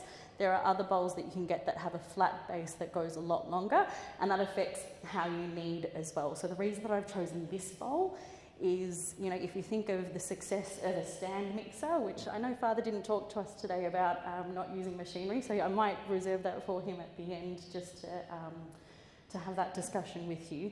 But if we think of the success of a stand mixer, the dough is turning around the bowl, and that's how you knead it. So I'm sort of mimicking as best as I can, even though I'm human without as much strength as the stand mixer. I'm sort of demonstrating that motion while we're kneading in there. So what I do is, just with the side of my finger, I rotate the bowl and I slowly allow the flour to go in to the centre, covering where the water is. I find if I don't do this step, sometimes I can end up needing more water throughout the process. So this way, the water starts to hydrate the yeast. Not the yeast, and sorry, the flour in there as well. Actually, Paris, I might get you to do this Niki for me as well. Oh, thank you so much. Perfect. All right. Oh, thank you so much. Okay. So what I'm trying to do here, and especially because we're in a church hall where I don't necessarily have access to running water, I'm doing the best I can to keep the bowl as clean as possible, because we're wanting to create as much of a smooth surface as possible. So as I rotate, I'm rotating my hand around, putting my hand over the dough and squeezing, so that way we can get the water into the flour. And then slowly adding more as you go. For some reason, I find if you pour in all the water, you need to add in a lot more flour afterwards. So instead of ending up with a πρόσφορο that size that's on display, you can end up with ones that are a lot bigger as well, purely from trying to hydrate. And again, working around. And if you can, it's good to try and be as quick as possible. Like I said, because you don't want the yeast to activate. Has anyone here ever made a no-knead bread? Before, yeah, a few hands have gone up. What we rely on with a no-knead bread is for the water and time to allow the yeast and the flavour to develop, and all of those little air bubbles that we see form in the bread, which makes a very tasty bread with a lovely texture, but it's not suitable for the Holy Eucharist because it's not firm enough for the priest to be able to cut. But also when we partake in Holy Communion, the priest also needs to be able to have some control when, when breaking the portion of the body that's in our communion. So that's why it's best to work as quickly as possible in this phase. Now what I do is, the bits that are a little bit more hydrated, I move them to the side and start focusing on the ones that are a little bit drier. And again, a lot of that squeezing motion. Now, this is just one technique for making πρόσφορα. There are many techniques out there, and it's really important that we all learn from each other as well. I find I've always learnt many tips and tricks by asking a lot of questions, and I think it's, a real blessing to be able to talk about πρόσφορα making with your loved ones as well, because it is such a special task that we've been trusted with.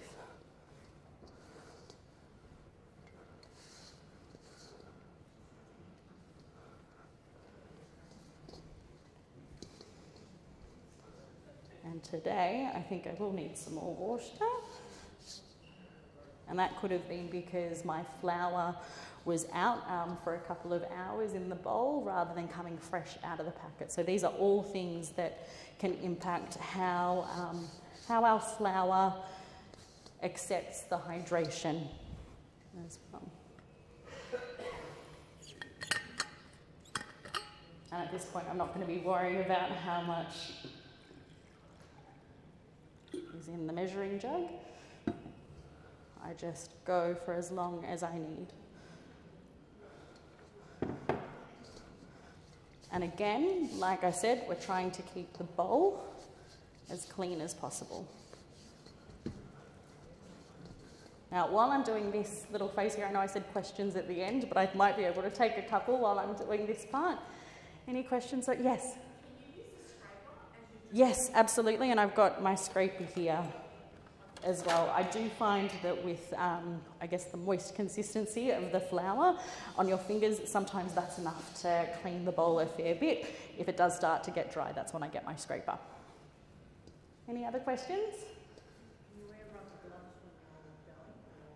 You can, I believe, but I wouldn't, purely because I know when I've used gloves before, the dough can stick to the gloves, and sometimes you might have bits that dry in different places, and you don't want anything rough touching the dough afterwards, because at the end you're trying to get a smooth surface on your dough. It might also be, unless you've got a glove that fits tightly, or you see those black chef gloves. I don't know, Paris, have you had success with those when baking?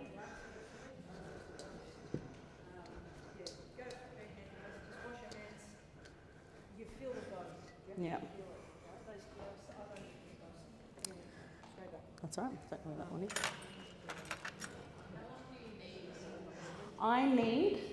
I need for as long as it takes. So the difficult thing there is I can't actually give you a specific time frame. The dough will tell you when it's ready, and I'll explain what you need to look for and signs that, of its readiness. It also depends on the temperature as well. So the ambient temperature in the room, it depends on the weather. I find kneading flour at different times of the year also plays a role in that. So if it is summer, for example, and there's a lot more heat activating the yeast, you might have to knead it out because there are more air bubbles that are formed. So there's a lot of factors that contribute to that. Now, just to let you know, it is quite sticky on the outside, but on the inside, what I'm feeling are, I guess, little clusters of flour. So I'm trying to hydrate those very methodically, because if I add too much water, then I'm going to be left with a very moist dough. And I'll tell you, I guess, when we do the seal afterwards at the end, why you don't want it to be too moist, because you can have problems, with stamping, but you can also have problems with how the seal turns out at the end of the day, because the imprint of the seal might not stay. So what I'm doing is I'm trying to hydrate what's inside the dough. I'm actually pressing down. So I'm lifting up and I'm pressing down. And I'll start to do that. Thank you so much. A little bit faster. And then at the end, now with the scraper, I can go in and get those drier bits before they form too much. Sorry about the noise with the microphone. And we'll do that there. So while I'm going on with this bit still, any other questions?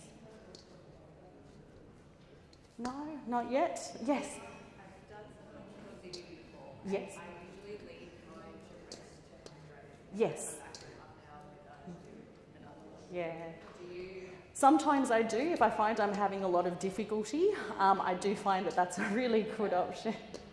I do find that is a really good option. I think sometimes you also, not so much with prosimi, because prosimi has different characteristics, but with the instant yeast, I think sometimes if you leave it too long, then you run into the risk of having those extra air bubbles. But yes, it does help. And also, I think I shouldn't say if, because I think most of you in the room have made tsurekia before. There are some recipes with tsurekia that, you roll it out to get your plait strands formed, and then you might need to leave it for 5 minutes before you can roll it out even further. It's the same principle with this. So I think, you are doing the right thing there. I think I saw another hand. Yes?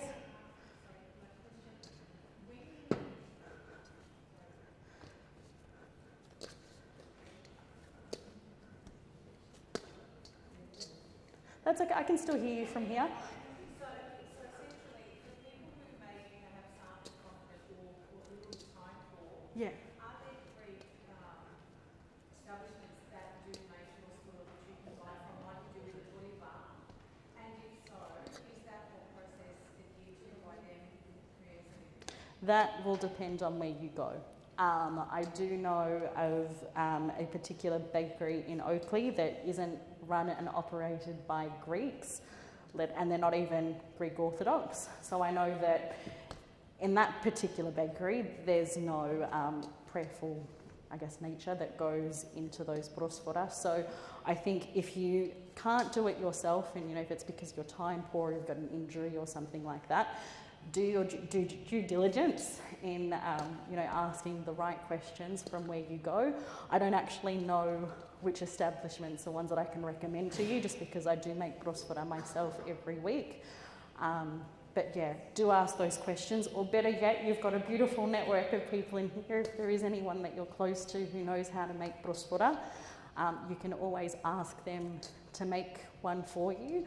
I do know a lot of the times I have family and friends that might ask me to make prosfora for their loved ones for a memorial service, or if I know that they can't necessarily do it, or they're so overwhelmed by their own grief, a lot of the times I'll just offer to make one to take that stress and that burden off of them. And I know that during their time of grief in particular, it means so much to them as well. So that's a lovely way that you can pray for somebody else. It's a lovely way that you can pray for the departed soul who is no longer with us. Yeah, I think it's a beautiful gesture. So always find ways to be prayerful. It is an offering, but you also have to remember it is an offering to each other as well, So for me, when I make my prosfora, I'm very strict with what my environment's like at home.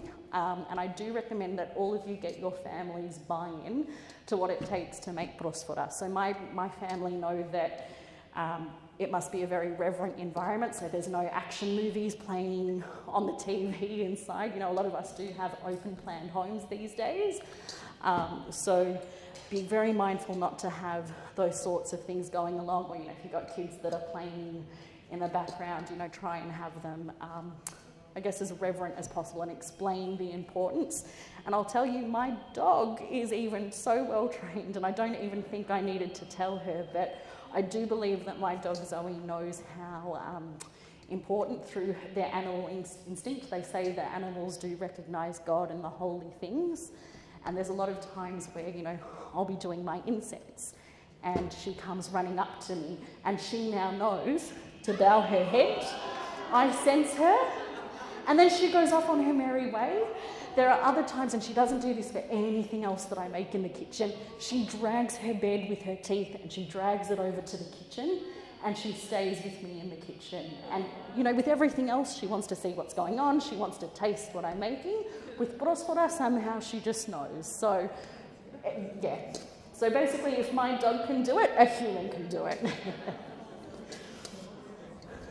Alrighty, so as we can see, the ball of dough is starting to take shape.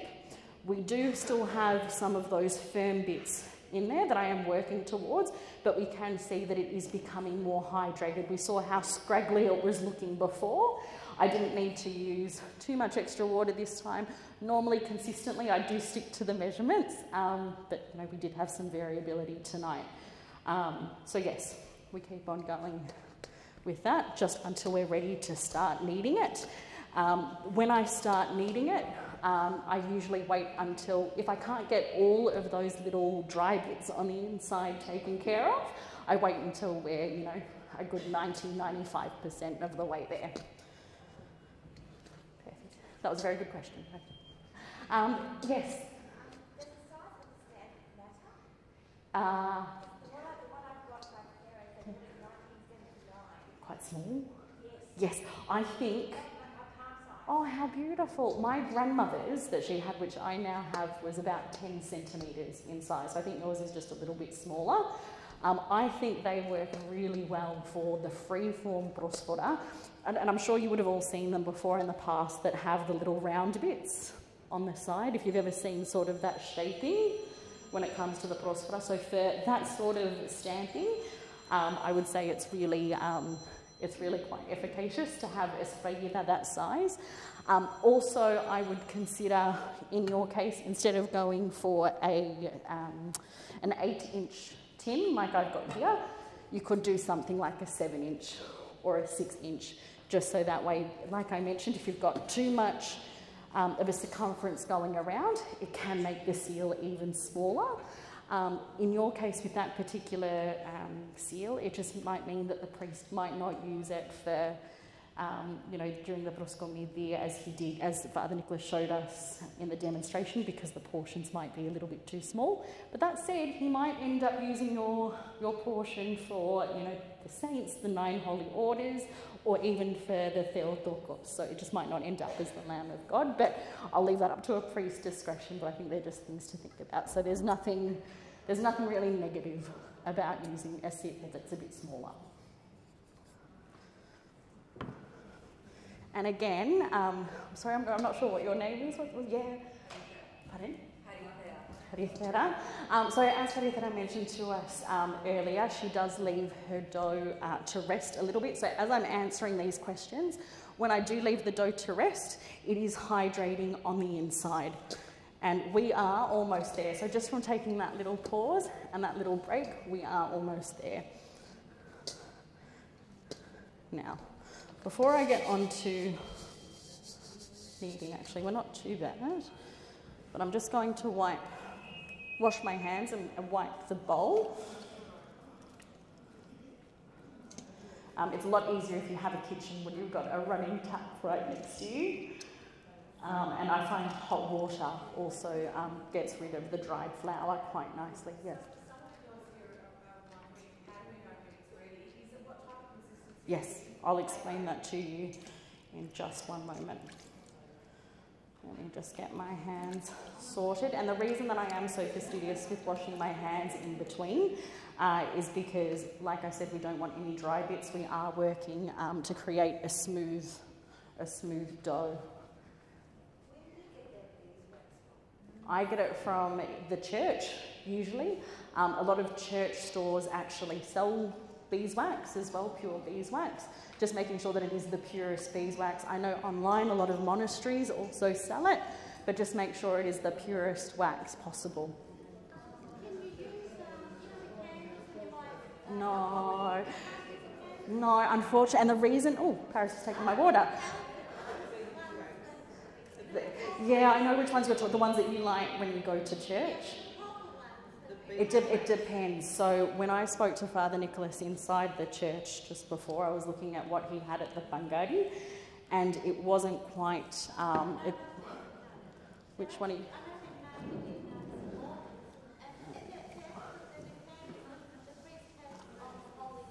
Oh yes, those ones you can use, yes. Like the ones that you see the bishops when they have the ones that can twist. So yeah, yes, those ones you can use.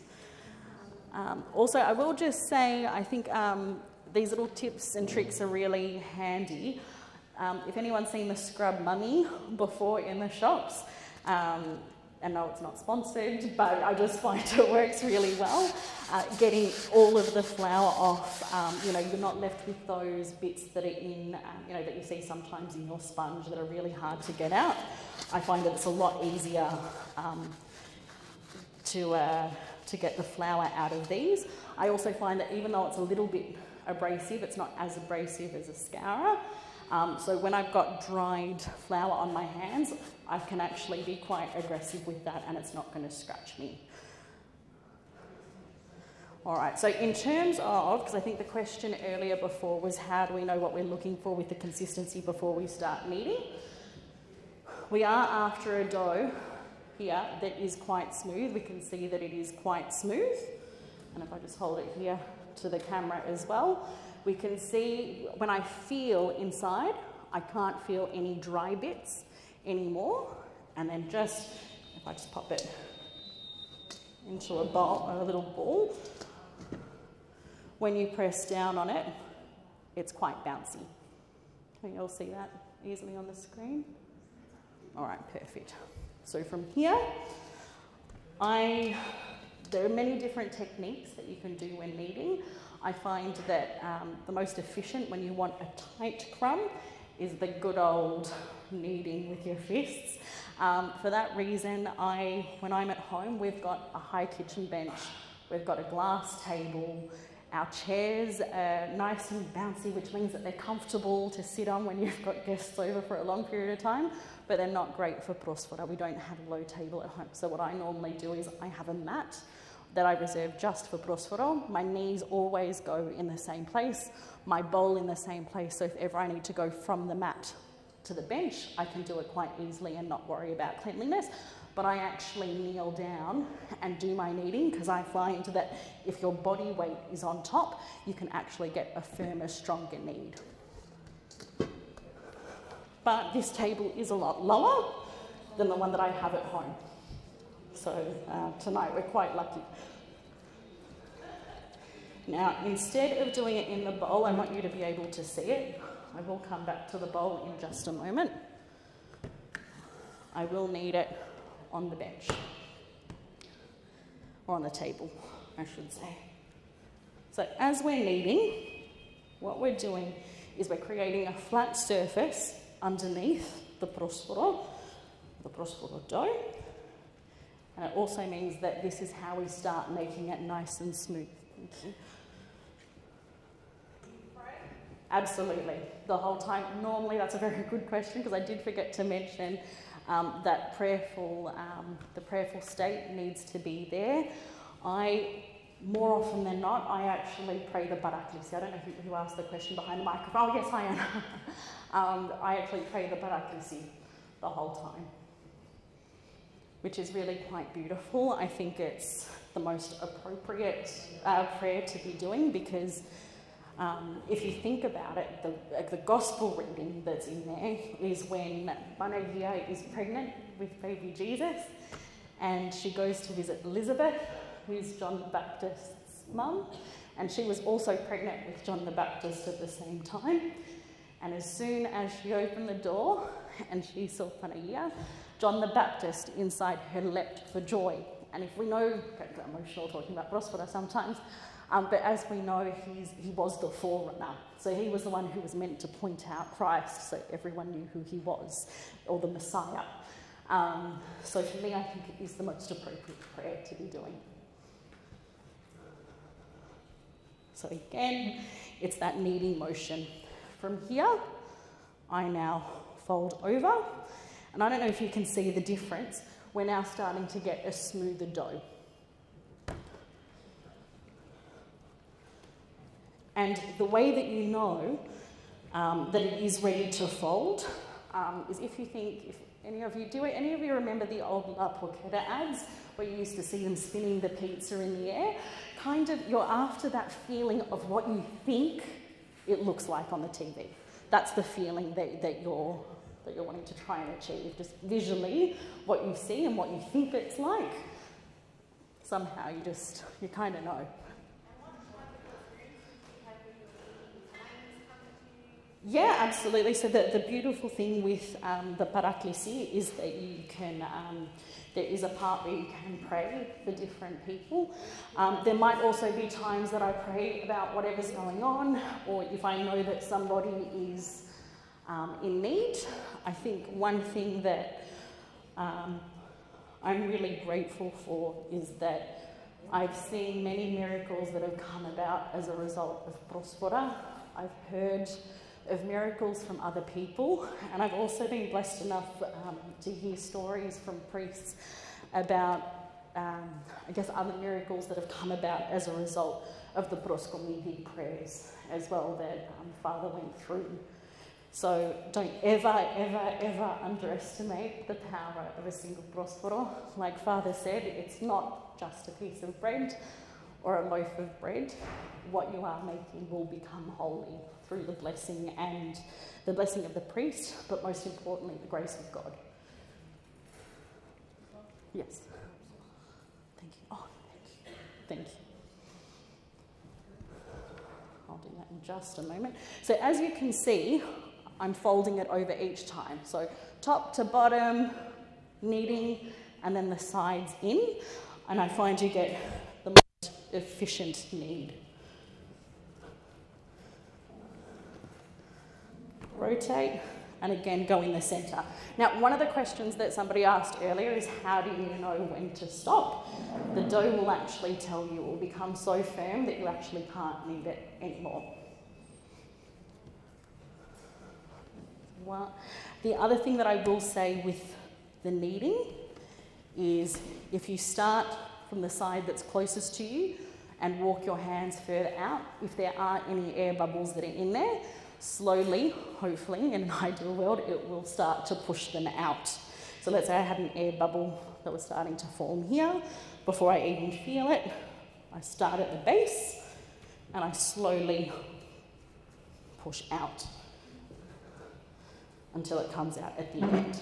Now, so far, I can start to see that there are some air bubbles forming, but it's not too bad just yet. Another technique that I will show you, not that I need to do it with this particular dough here just yet, but sometimes if you find that there's just lots of air bubbles and it's just way out of your control, a rolling pin that's reserved just for πρόσφορο making can be really beneficial. So what you would do, because it applies pressure, and as you can see, I don't know if you can see on the camera, but there are some air bubbles that are starting to form. Unfortunately, the lighting's not too great over here where I am right now. Oops. Did I have another one? Doesn't matter. I will use this one here instead. So you can use a little skewer, but I've also got a little needle as well. Actually, can I get you to wash that? I need a skewer. A skewer. I might have one in the bag. In one of the bags underneath, I might also have a skewer, just underneath that table. In one of the, yes. I'll let you do that there. Perfect, just while I keep going on. All right. So as I can see, there are some air bubbles that are forming just with a needle or with the, thank you so much. I know most of you will have skewers at home. I will show you this technique first, just because for accessibility purposes. If you go in from the side and pierce it, roll, it creates a little bit of suction, and it's almost like a vacuum where the air comes out. And with your other finger, you slowly push out. So that way you get the air coming out of the hole. Again, if I do that for this one here, on the side, not like this, because if you do that, the hole is deeper and it is harder to close. So that's why we go in from the side, roll and push down. Roll and push. Roll and push. Roll and push. And I tend to graduate to the needle more towards the end when I want to try and preserve the outer finish of the actual dough itself. And sometimes when you're rolling as well, you can actually hear the air bubbles pop. And if you are doing the rolling pin method, you can fold. I'll show you what to do, how to fold in the πρόσφορο. I might just use a little bit of flour. I don't want to use too much doing this method right now, because otherwise we'll end up with a dough that's a little bit drier than we want it to be. So I've only just popped in a little bit in there. And roll it out. Did anyone just hear that pop? That's what happens with the little air bubbles.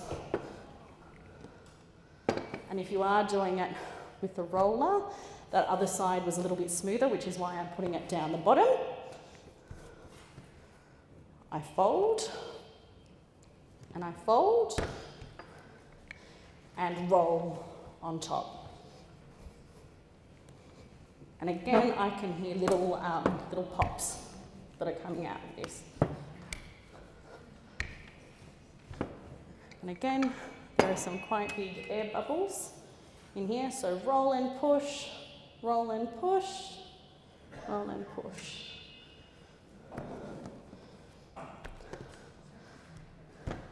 And again, the smooth side, I'm keeping down the bottom because I want to try and preserve a good side. This will be the last roll before I go back to my hands. Just let me go in. Who taught you, Nikki? I learned at a monastery from a family friend, and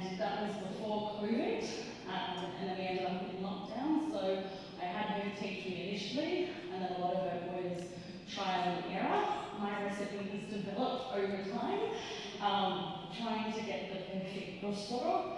I think sometimes there are a lot of variables. It depends on the oven that you have as well at home. I had a really bad oven at one point. We had a replacement oven for a little while that the heating elements just weren't working. So I actually learned, I guess, a lot of troubleshooting techniques at that time. But when I say that I wanted to make the perfect πρόσφορο, I remember there are a lot of times during lockdown where, I say this humbly, I was trusted to make the πρόσφορο for the Holy Eucharist. And during that time, I remember, actually it was just before that, it was just before lockdown, I took my πρόσφορο to a priest, and I'll never forget, he goes, oh, he really liked it, and then he goes to sit down and goes, and I said, what do you mean, Father? I was looking on I have no idea what they meant. He goes, and I go, what's this? What does this mean? And he goes, oh, I don't know, ask somebody. It was all, he goes like this. And I had no idea what that meant until I learned what the perfect πρόσφορο was. It was too hydrated and there was too much of a crumb. So I don't know if anyone noticed when Father Nicholas was cutting into the πρόσφορο, there weren't actually any crumbs that were falling. So you want it to be quite tight. The dough that, or the bread that I had made was very hydrated and it was very, I guess, developed, so the flavour was there. But with having dough that's left to rise, for example, twice, and you leave my dough to rise once, that then creates more of those air bubbles and that deeper hydration as well that you're trying to avoid. And I remember going back to another priest saying, hey Father, did you know that Papa said that my πρόσφορο wasn't for Holy Communion? And then he explained to me, well, this is the consistency of what we're looking for. So from knowing that, I learnt a lot. I also, when I got better at my πρόσφορο as well, I had the great honour of actually teaching Elizabeth better how I make my πρόσφορο. She had started off making 2-layer πρόσφορo herself, and they were always turning out lopsided. And the priest actually said, oh, Nicole started making 2-layer πρόσφορo, why don't you ask her how to do it? And before I knew it, I said, hey, let's, come over to my house, or I'll come over to your house, and I'll show you how to do it. And then when it came out of the oven, and it's something that I'll talk to you about a little bit later at the end, the priest had just come home from his sacraments, and he had a look and he felt what it was like, and he said, this is what I look for. I look for a πρόσφορο that feels like this and looks like this. Obviously, that's warm steak, it's different to when it's when it's cooled down to be at room temperature. But that's something that I'll never forget. It was a great blessing being there, because I know that's not an experience that a lot of people get to have. Now, I won't take questions just yet, because I can feel that more epic others are forming. So I'll just work quite quickly to get them out.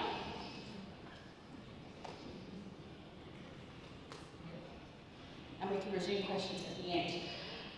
One thing, or I guess when the next appropriate word is for it, one thing that I will say though is, you can see that I'm being quite strong and firm with the dough, but I'm not pushing and gliding. When you push and glide, you end up with tears, and then you don't have the smooth surface. That was a mistake I used to make a lot at the start. So as you can see, what I'm trying to do is I'm trying to get it nice and taut. The way that I describe it is that it's almost like a fitted sheet that you're trying to pull and tug to go over the bed to get a nice, firm and comfortable fitted sheet on your bed. So as you can see, as I push down, this part here is going underneath and becoming firmer. I now look to see if we've got air bubbles, which we do, so we can. I'm doing this quite quickly. And see that one there's quite a big air bubble, it's going all the way to there. opportunities to need. Now this air bubble, just to show you how big they can be, that's how big, if you can see that air bubble was, from within the actual dough itself. And it's so important to get these little air bubbles out. I remember one time, I thought I got them all out, even though I didn't. There ended up being a massive air bubble underneath the unlock, underneath the Lamb of God, which means it would have been fine for Anvivero, but I knew then the priest wouldn't be able to use it in his Imia. With that, I also know, as I said, I do make prosperity every week, and with that I do get to church more often than not, quite early, sometimes before the priest even gets there, ready to go with my prosperity. And I know that mine is very likely, if the priest deems it to be suitable enough, to actually end up in the communion either as Lamb of God, the Holy Anniversaries, or even the 9 orders, or even as the Theotokos, sometimes all 3. A lot of the time I am told either beforehand or afterwards that mine was used in communion. So for that reason, I'm so strict with the environment that I set up when I have my prosperity made.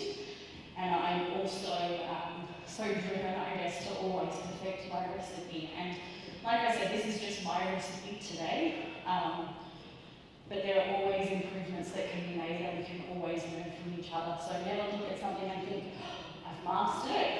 I think a little part of me is always going to be like, you know, the young virgin me that went to the priest and heard that my prosperity wasn't good enough for the communion. And even I think Paris will be able to tell you today when Father cut into the prosperity and I could see the texture of it. Did you hear me sigh out of relief? Did you hear me sigh out of relief at what the texture was? And that's when I know that it's, you know, that it's okay and that it's suitable. So I actually don't rest until, as in my soul doesn't rest until I know that it was suitable right to the end.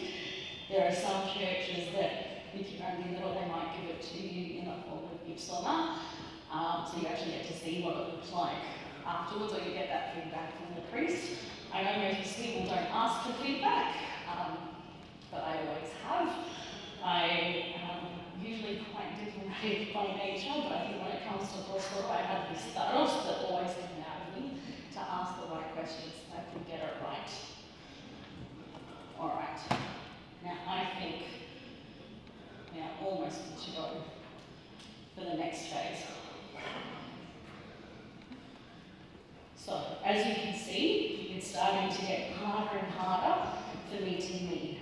I'm not able to stretch it out and to push it out as far as it went before, and that tells me that we're almost finished with the kneading process. And when we are finished with that kneading process, I will show you what it looks like. Okay, so this is, like I said, it's now becoming a lot harder to fold in. As you can see from underneath, I am protecting that surface layer. Okay. I'm going to call it and say that we are pretty good to go. Cool. Then you always see the air bubbles that come up. So again, I think this time I go to the needle because I don't want it to be as obvious of a hole. And again, a very similar technique. So you do have to be a lot more careful because it is a sharp needle.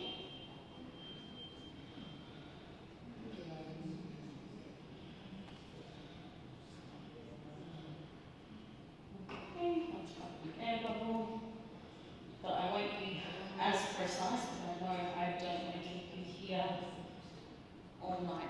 And I know that a lot of our grandparents, they might not have used anything like that to get those air bubbles out. So that's why sometimes you might see a lot of our grandmothers would have made prosperity that weren't as tight as what mine was and that had the air bubbles in them.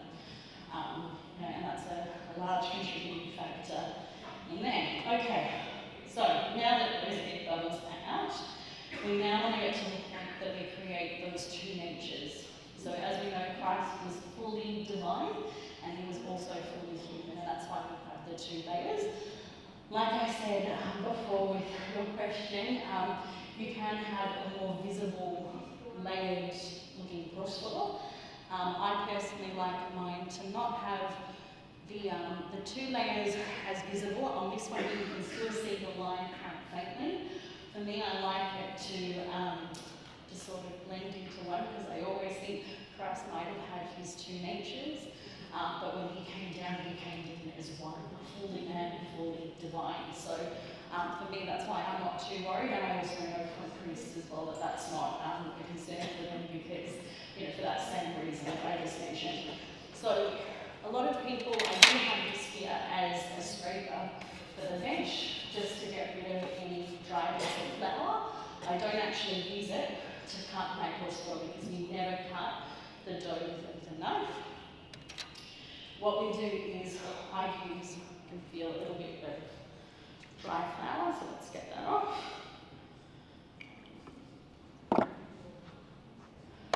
I actually use the side here, and I start to roll. And I just eyeball how big it needs to be. Ideally, you'd want two relatively even balls of dough. But if you do have one at the end of the day that's a little bit larger, you can use it on the base, and the one that is a little bit smaller you can use on top. Now, if you did want to go for that πρόσφορο that we spoke about earlier, that's that free-form πρόσφορο that shows those curves on the side. Once you do have them formed into balls, which I'll do that properly in a moment, you'd have them slightly flattened on top of each other to the shape and roughly to the size of what your seal is. And from there, you would then press down with the seal to get that perfect rounded finish.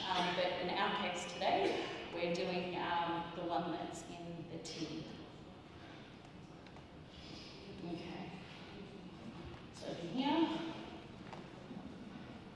start. Just put them in a ball.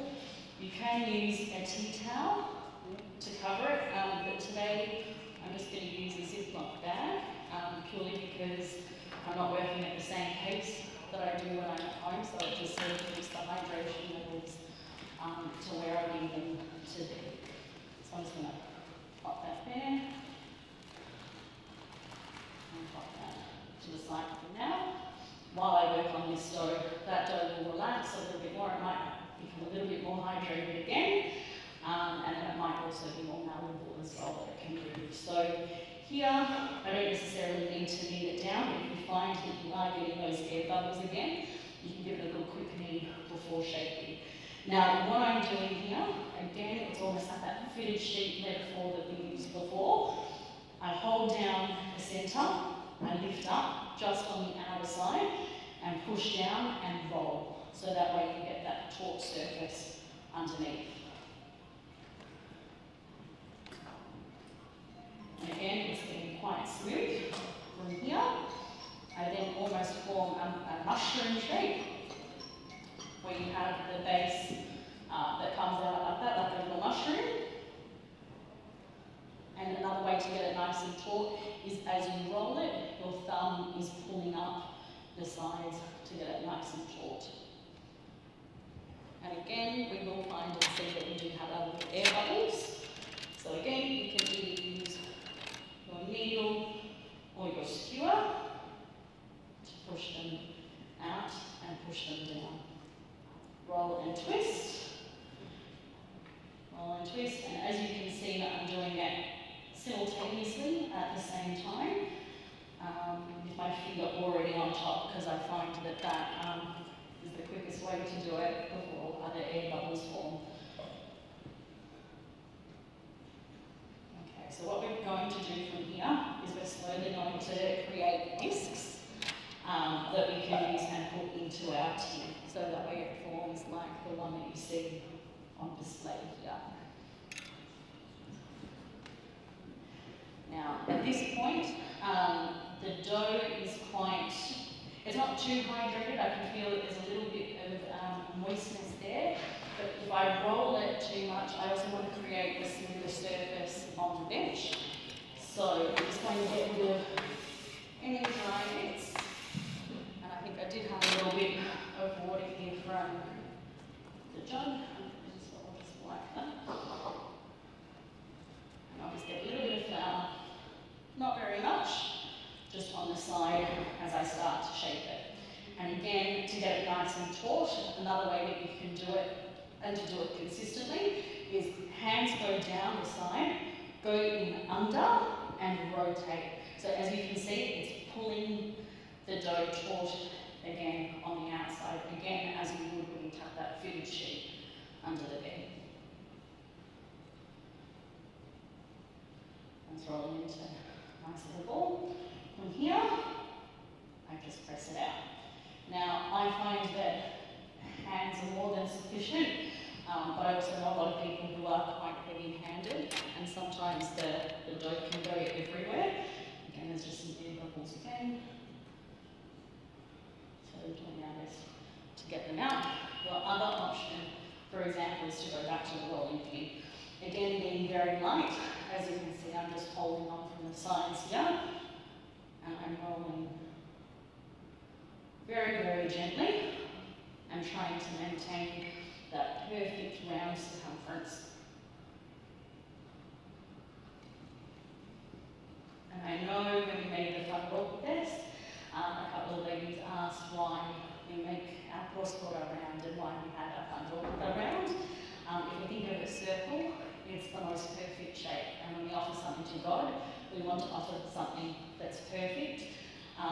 So a round shape also symbolises eternity as well, and that's God's eternity as well.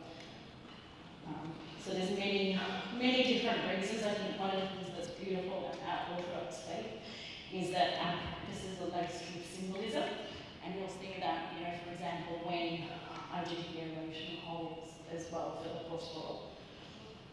Now, this is about as far as I'm going to get this one for now, before I let it to rest. But another way that you can spread out that little bit further is by turning it upside down, and you can start pushing it from the underside.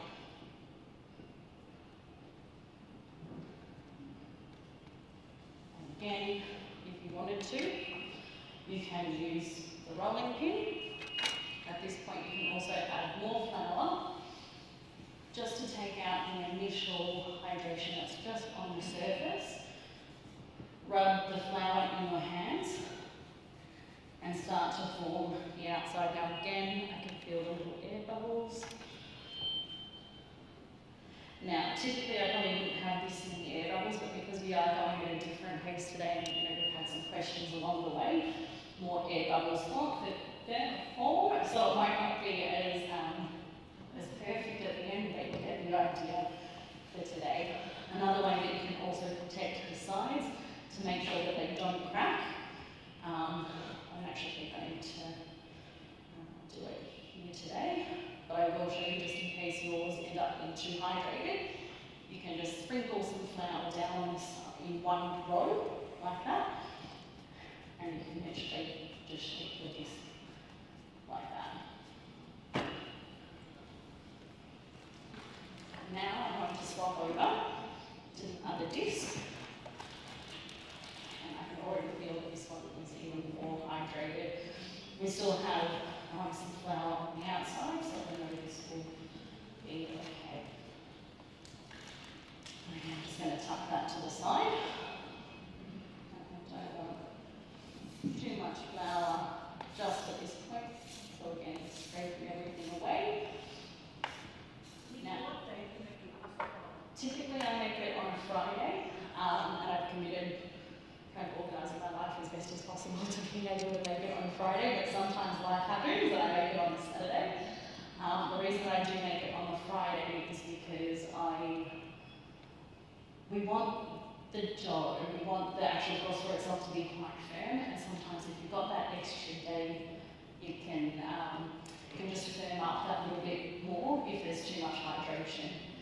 So that's why I to do a Friday. I also know a lot of monasteries, they do their πρόσφορο on the Friday, and in which case if they are making a prosimy πρόσφορο, they could feed and activate their yeast or start activating their yeast from the Thursday night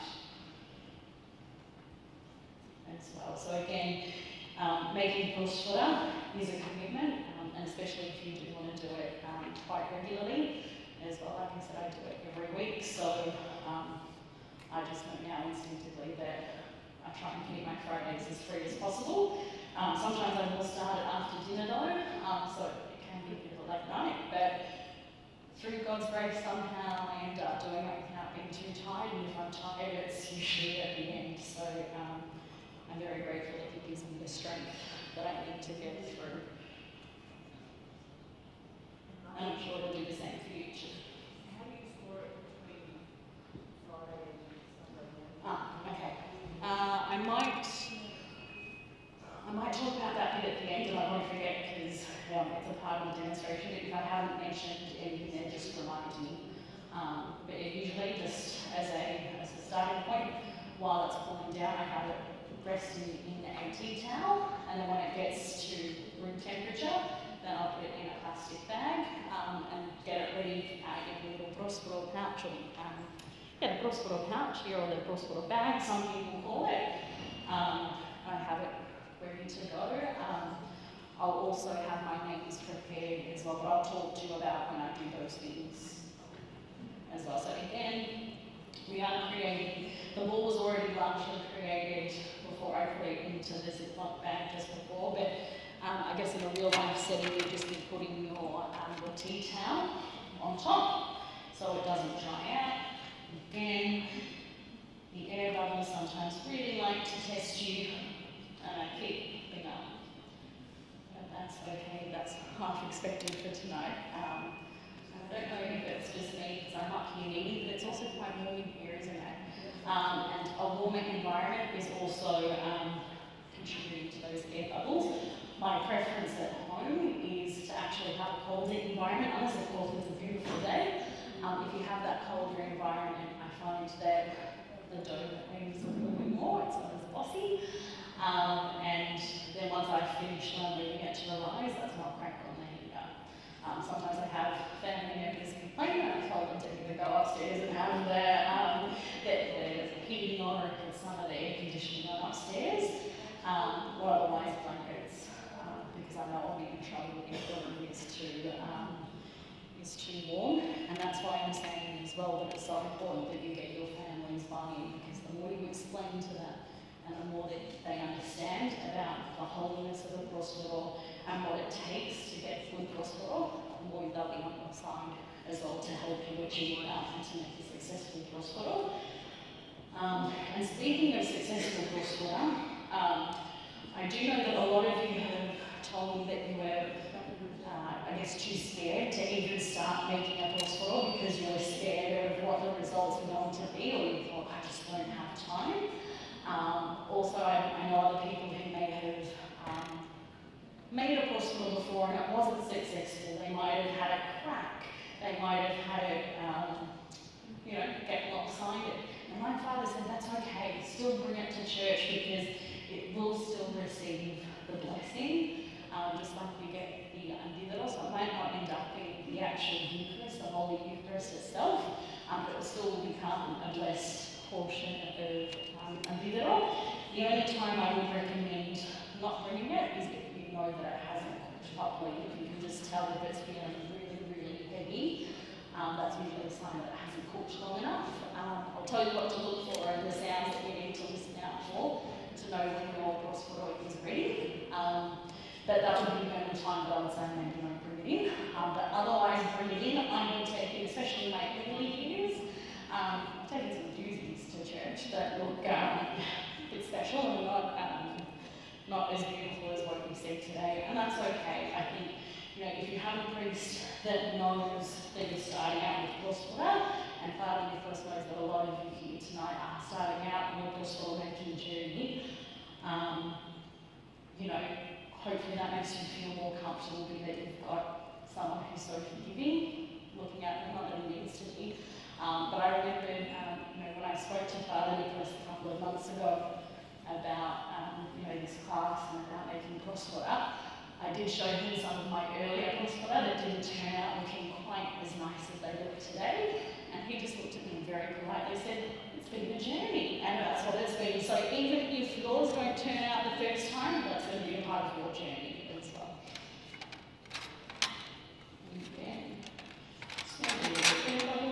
And the reason that I am being so, so careful with these air bubbles now, even while I'm doing just this demonstration where it doesn't have to be as perfect, is because it will affect the seal and the way that the stamp goes down. So again, I'm really focused on creating that smooth surface.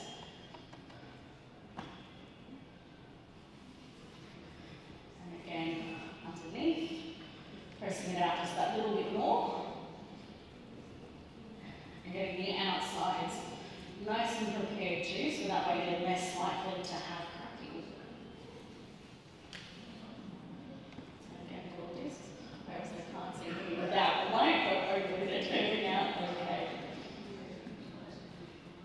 And again, that's probably as far as I'm going to get that this. And then I swap back over to the other one.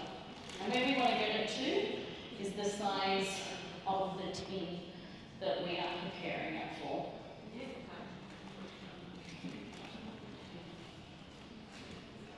All right. And again, we have a couple of air bubbles. And again, I'm pushing down. Again, trying to preserve that perfect circumference. Just because the more you try and protect it as time goes on, the easier it makes it at the end for you as well, and the more perfect the result.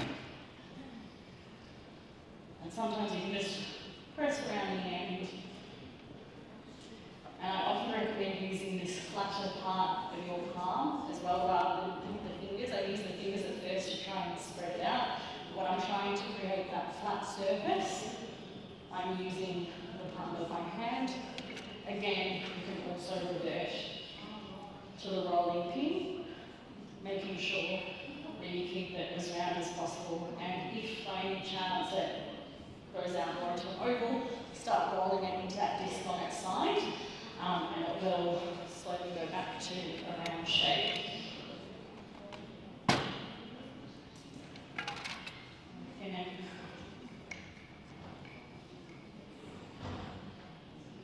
around.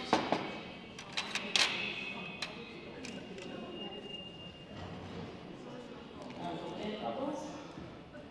Right to the side.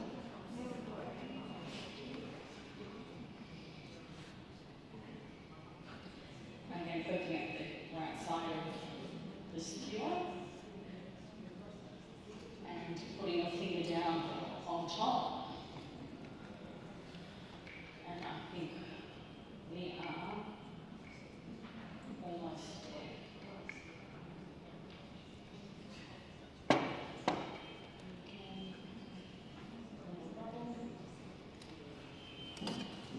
Just see where we are. As you can see, we're pretty much there.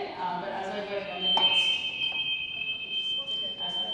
next disc, pardon me, this one might start to shrink a little bit as well, so I might just need to press it out. Now that it is starting to get a little bit bigger, I'm not going to put it inside the Ziploc bag because I want to try and preserve the integrity. I don't want to be moving it out, having it lump. So I'll just cover with that and put the towel on top. And again, this side is nice and smooth.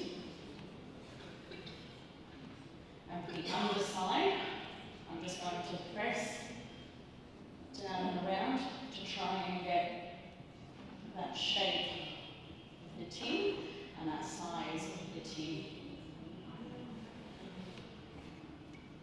Now, if you find that your hands are a bit rough, like mine are, it's time to wash them. I don't have that luxury here today, so I'm just going to be using Epimélεια that I have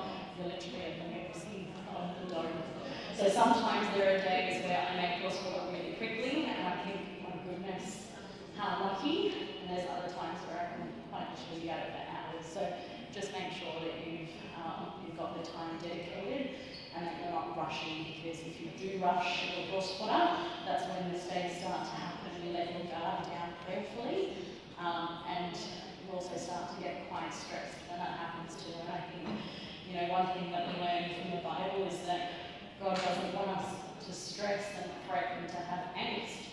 In the book of John, Christ tells us that he's left us with his perfect peace that surpasses all human understanding. So, especially since we are creating this for him and to be his body, I think we also need to be mindful of that, not to let that stress take over.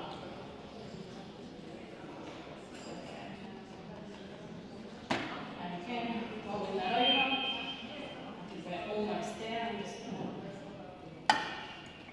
to use the rolling blocks to speed things up. And to get that.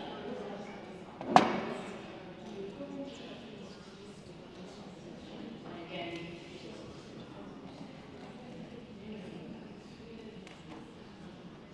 Okay. So, we are now at basically the perfect size for our πρόσφορο. Again, I'm wiping off that excess dry flour. And I'm mindful that, between both demonstrations, with Father demonstrating inside the church, and we also doing these demonstrations like the class is going for quite a while. So thank you all for bearing with us as a part of that process. So for now, this is where I get my slavina, my seal, my stamp, and I do the sign of the cross prayerfully over the dough discs.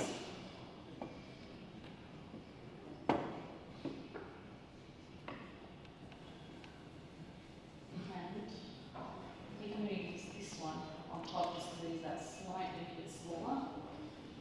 I'll use this one here at the base. I just want to get that excess flour off the bottom. Some of you might like to leave that flour down the bottom because you might have seen that the πρόσφορο had all those bits of flour on the outside. I recommend if you can get them off, it's best purely because, when it is placed on the pattern, you don't have those extra bits of flour. You want it to be what it is inside the πρόσφορο. Yes? Because your stand Yes. is quite large. Yes. And it fits in proportion to your tin. Yes. So what you're saying to us, I hope I understood, is if you've got a smaller Not necessarily. You can still use a smaller seal, so this one is smaller. You can still use this one inside of an 8-inch. It's just a matter of preference depending on what you would like your πρόσφορο to look like. So you can still use a small seal inside a tin like this. So what I'm asking is when you press down on the Yes. seal Yes? and your tin is larger, so to form your two discs larger, you're going to need a circumference of raised dough You will without an edge. You pass once and then it forms as a base. Sorry. not necessarily in that respect. I am creating a much firmer dough. This dough isn't hydrated, as I can feel here. It is quite dry. When you have a more moist dough and you press down, you don't necessarily have that structure and integrity within the dough to be able to push down slowly and gently. This will be quite controlled, even with a smaller disc. If it is hydrated, then you find that it goes down and all of the dough on the outside kind of engulfs your πρόσφορο seal, and that's when it can be really hard to get off. And you can also end up damaging your seal as well with little bits of dried flour that was initially moist from that experience. So I think the firmer your dough is and the drier it is without being too dry, you'll be in a safer position. Ideally, when you press down, you don't want to exceed the height of your seal. So as you can see, this side part of the seal, that's as far down as you want to push anyway. So even if your seal is smaller, it's more than okay. You're most welcome. All right.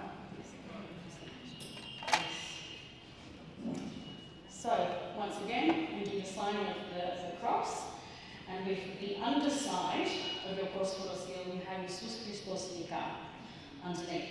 And very lightly, you just imprint that down on your πρόσφορο, and as you can see, it's imprinted on that bottom layer. If you have left too much flour, you'll then need to sort of hydrate around the side so that way you have your πρόσφορο dough stick together when you place them one on top of the other and when the spaghetti goes down. But there's enough, it's quite dry, but like I said, there's still a little bit of moisture inside. For my recipe, I actually rely on the hydration that is within the dough discs to be able to merge together. And as you can see from this πρόσφορο here on the side, it's done that quite nicely.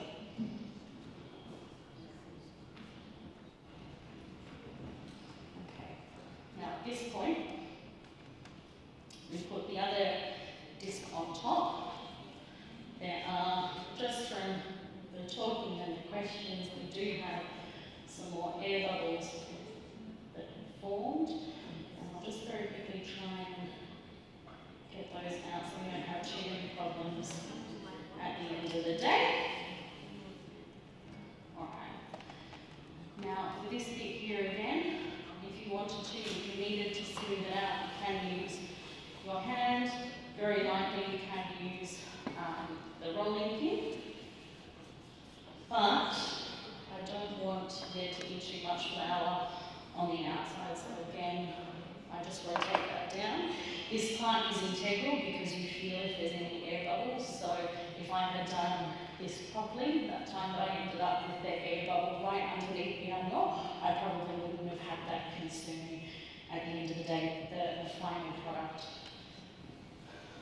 Okay, and again, we'll just wipe down the sides.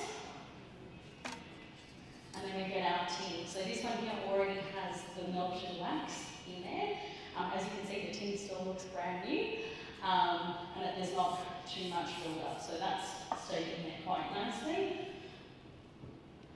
And very delicately, you lift up your πρόσφορο discs, and you just pop them in the pan, in the tin. So I have done it almost perfectly to size, as you can see through here.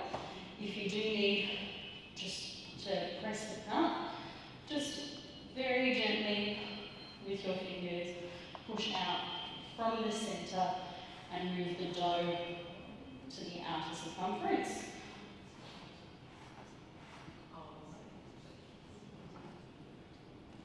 And try and get it as flat as possible, because if you don't get this part flat, what happens is you can end up with that wonky πρόσφορο that's uneven when it rises. So at this point, I get ready to do all of my prayers. You can, in order to get more of your weight down when you do this spaghetti, you can also use a stool. If you want to get down a little bit lower to use that body weight. This particular height is okay. I know we go a little bit lower. Well, like I said, even on the mat, on my knees as well, until that way. So I do the sign of the cross, and I recite the prayers that my spiritual father advised me to pray. And because when we have our Holy Communion, just before all of those elements and those gifts together become Holy Communion, we do have the Holy Spirit that descends upon the gifts to then turn into Christ's body and blood. So as I put down my spaghetti, I always recite Heavenly King. I make sure that my spaghetti is right in the centre, so that way I can push down with my palms on the side. If you don't have much control, you can use your fingers spread out here to try and get that even pressure. If you have long nails and if you have a very soft wood, like I do for my spaghetti, you do need to be careful. I can see times when my nails have been a bit longer and I haven't been careful. I can sometimes do nail marks in my seals, like, it is a journey. I see my mistakes sometimes in my tools that I've used. So anyway, as I push down, like I said, I try and do it quite even. I recite Heavenly King. So Heavenly King, the Comforter, Spirit of Truth, present everywhere and filling all things, the treasury of good and the giver of life, come and dwell in us and cleanse us from every impurity and save our souls, precious one. And when I go to release the πρόσφορο, I know I can lift it up with one hand because over time, my muscle memory is quite controlled.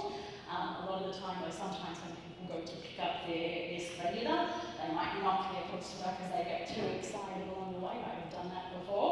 So another way that you can control it is resting your hands on the side of your tin, having your fingers go just underneath that little handle there, and you can lift up evenly to then have your seal. Just go there. So I'm going to have this rotated this way so that you can see it on the camera on the screen, and also yourselves from that angle. This is when we pierce with the aeration holes. I know it's very exciting, but I just get you all to focus on this bit because the placement of the holes are really important. There are places that you cannot pierce the πρόσφορο because if you do that, the πρόσφορο will not be able to be used by the priest in Holy Communion. So you must preserve this centre panel in here with your Ι.Ν particularly now. The signature, I guess, will get the seal there of the Theotokos and the 9 holy orders. So there's multiple ways that you can pray during this time. A lot of the time I will do my holes as I recite the Ι.Ν, our Father in Heaven. Or you can also pray for the areas that you're piercing the holes in. So, for example, around the Ι.Ν here, it's a perfect opportunity to pray the Jesus prayer. Go along here. Do you go all the way to the bottom? I do. Yeah, and it's quite a pointed skewer, so it's quite fine down low. I find if you don't go down to the bottom, you can still get those air bubbles and that uneven rise. And I'm just, as you can see where I've done the holes, I've done them just on the border here, never going inside the actual unlock. Then on the side here, just a little fun fact, we do have where the Theotokos is. I don't know if you can see here, but we have an M, or a Mi in Greek, and we have the theta, and that's called Mikefemu, so Mother of God. So I always like that little detail. And here I pray for the intercessions of our Most Holy Theotokos. And I just go down here on the sides. We also have the church militant and the church triumphant. So those of us, the church militant who are here still battling, for our salvation, we are down in this section here. So this is a lovely opportunity to pray for your loved ones as you pierce these holes here. And up the top here, to pray for the souls of your departed loved ones. And they're the 12 holes that we have here in aeration. As we said, everything that we do in our church is laced with symbolism. 12, if we think we have the 12 major feasts of the church, we have the 12 apostles. If we look at the Old Testament, we've got the 12 tribes of Israel, and it's also the number of completeness as well. So that's something that we can all, learn from. So that's the process in there. And then at this point, so it is hard work, like you saw me doing those airbows and thinking, Nicole, hurry up, we want to go home, we won't want to eat. It's really important that you take that time to really nurture the dough to make sure that there's that right consistency, so you do have the perfect dough. If you don't get those air bubbles out, you can also get all the air bubbles come out in the circumference around here, which again affects the overall πρόσφορο. From here, we cover it and we set it aside for however long it takes to rise. I don't like to say that it double in size because I think sometimes that's inaccurate. What I'm looking for is for the imprinted part of the seal to rise to the outer circumference along the top, so it's all at the same level, and that's when I know it's had sufficient time to rise. If I haven't done that, that's when cracks often form, particularly around the spadina itself, the circumference of the spadina. It's also very important to have it flat as well, because if you put the towel under like that and it goes on an angle, again you'll have the πρόσφορο turn out unevenly. And then eventually when you do put it in the oven, you do want it to, we preheat the oven to 180 degrees, and then when we put it in the oven, we have it going at 160 degrees on the fan force oven. I tend to use fan force because I find it's the most reliable. I did a lot of testing before I did this class and this presentation for you tonight on different ovens at different people's houses, because I wanted to see what different ovens would perform like, and I found 160 degrees to be the most reliable. And you also end up with that beautiful golden colour, and it's something that's not quite as crusty. And when you know how I said to you that I had the blessing of being at that priest's home and he showed me what he was looking for with the πρόσφορο? This is cooked now, but he told me that he wants one that you can sort of push down a little bit, and you can see that it does have a little bit of bounce, because that means it makes it easier for the priest to cut into the πρόσφορο at the oblation table. And then at the end, when we bring the πρόσφορο out of the oven, again, because we don't want it to get too crusty, if we leave it out exposed to air, it will get quite crusty. And we also want it to get that softness as well, not too soft, but just a little bit of softness. And that's why we wrap it in a tea towel as well, if you can. Invest in a white tea towel for your πρόσφορο. I know a lot of monasteries, they do that just because it's a lovely reminder of Christ's purity. The question that I had earlier is then what do I do with it afterwards? When it is, when it's cooled down to room temperature, so let's say I make it at night time, overnight I'll let it sit in a towel. First thing in the morning, I put it in one of these, into a little deli bag, for example. And while, again, you know how I said that we want to stay prayerful the whole time while we're making πρόσφορο? While my πρόσφορo is in the oven, that's when I'll prepare my list of names as well. So I'm constantly praying for my loved ones, both living and departed, even while the πρόσφορο is in the oven. And again, I would have that underneath, and I would have it ready to go, presented in my, let's move that one out of the way, in my Ipsoma pouch, ready to go to take to church. And that's how we present it. Now, I'm mindful that the class has gone on for a fair bit of time, so I might not have time to demonstrate the prosimy itself tonight, but you do have very comprehensive notes. What I wrote down is exactly what I did for my prosimy. And as you can see, this is it here. It is, I fed it last night, so it is still active. Nicole, when you feed your Yes. you leave it outside? I do, yes. And what I do is, I'm not sure where my tea towel's gone. Show you there. If I tip that down that way, there's the reverse coming this way. You can see that tiny little air bubbles have formed when it's active just as soon as you've done it. There's even more air bubbles, and even with the lid on, it can still come out. So that's why, yes. Fan, yes? Yes, all fan. All fan. And it's important that when you make your prosimy, You do it as you're chanting the proparion of the feast day of the exaltation of the Holy Cross. So Sosom Kyriakon as I'm sure you all know it in Greek. I've included the Greek because I know you're probably more comfortable with the Greek, but I've also got the English translation for it there as well. Any questions? Yes.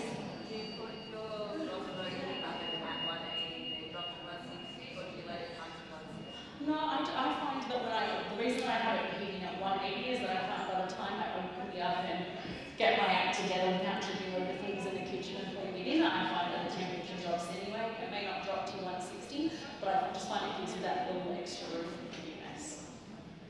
Any other questions? How much flour? 3 cups of flour, and like I said earlier, my cups measure to 555 grams of flour, and then I put all in all 1.5 cups of water. With the dry yeast, I put in half a cup of water at first for the yeast to activate, and then I poured in the rest as I was needing. But today, like I said, the flour was now getting just a little bit more water. If you are using the blessed prosini, you could just use all of the water in one hit because you don't need to wait for your blessed prosini that is already active to activate. Yes? Can I just ask a question about the stand? Yes. Do you use your stand? Do you use a little bit of flour on it? No. So I used to, when my πρόσφορα were a lot, sorry, if I get the microphone right. I used to do that when my πρόσφορα were quite damp. And they were quite hydrated. I found that my seal would always stick. Once you get your dough to the right consistency that's not too moist and it's not too dry, there's no need for that at all. Any other questions? Yes, Cindy. Any day that you can't do a πρόσφορο during the week? Look, it can change depending on, so it's whenever there's a church service, I guess, and any time there's a divine liturgy, sometimes we'll have divine liturgies during the week. I don't know if there's necessarily a day that you can't make it, but I do know I would recommend to you not to make it too far in advance. If you're making it 2 days ahead of time, I think that's the best time to do it, just so it has time to drain. I think we had that feedback from Father as well, that it does need that time. But the one that how was the one that you used today, Father? That was quite okay? And that one I actually made yesterday, the one that I demonstrated with. So that one, I was extra mindful knowing that I only had 1 day. So I just made it just that little bit firmer than what I would otherwise do if I was to do it the day before. Yes, I don't know if that answers your question, because I know if there's an actual day that you can and that you can't, but it's very much dictated by our liturgical calendar and when those services are. For example, for the Dalabiras, I ended up making 2 that week. I made one for the Thursday and I made one for the Sunday. The one that I did for the Thursday I made on the Tuesday. The one that I made for the Sunday I made on the Friday. So hopefully that helps. Any other questions? Yes. Just going back to the prosini, I've saved the flowers and this one there should be if I don't know. Yeah, that's cool. I haven't used them yet because I haven't had time. I've preserved them. Is it still okay to make prosini from those flowers from the stone? Yeah? Okay.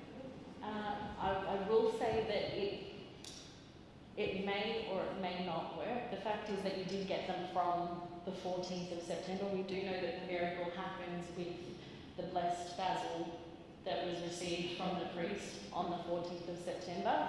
Our church also advises us to make the prosini or to start making our prosini on that first day, on the 14th.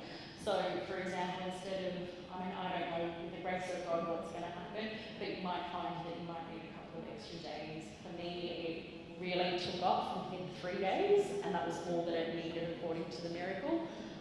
That's just something to keep in mind. If it doesn't work, don't despair. It just means that it gives you time to prepare yourself spiritually for the next year. Yeah. The next one we're going to do, so we're going to be changing the day a little bit. So it's not going to be Monday night. It's going to be Wednesday the 30th of October. And we're going to look at something else liturgical again, and that's going to be Artoplasia. So her name, Artoplasia, Paraskeví, is going to lead it as she usually does. So The presenter is still to be decided, but the 30th of October is our next one. As you know, we do it monthly. So, leading into the feast day for the church and leading into Christmas, we're going to have nice recipes coming through. So, once again, a very big thank you for tonight.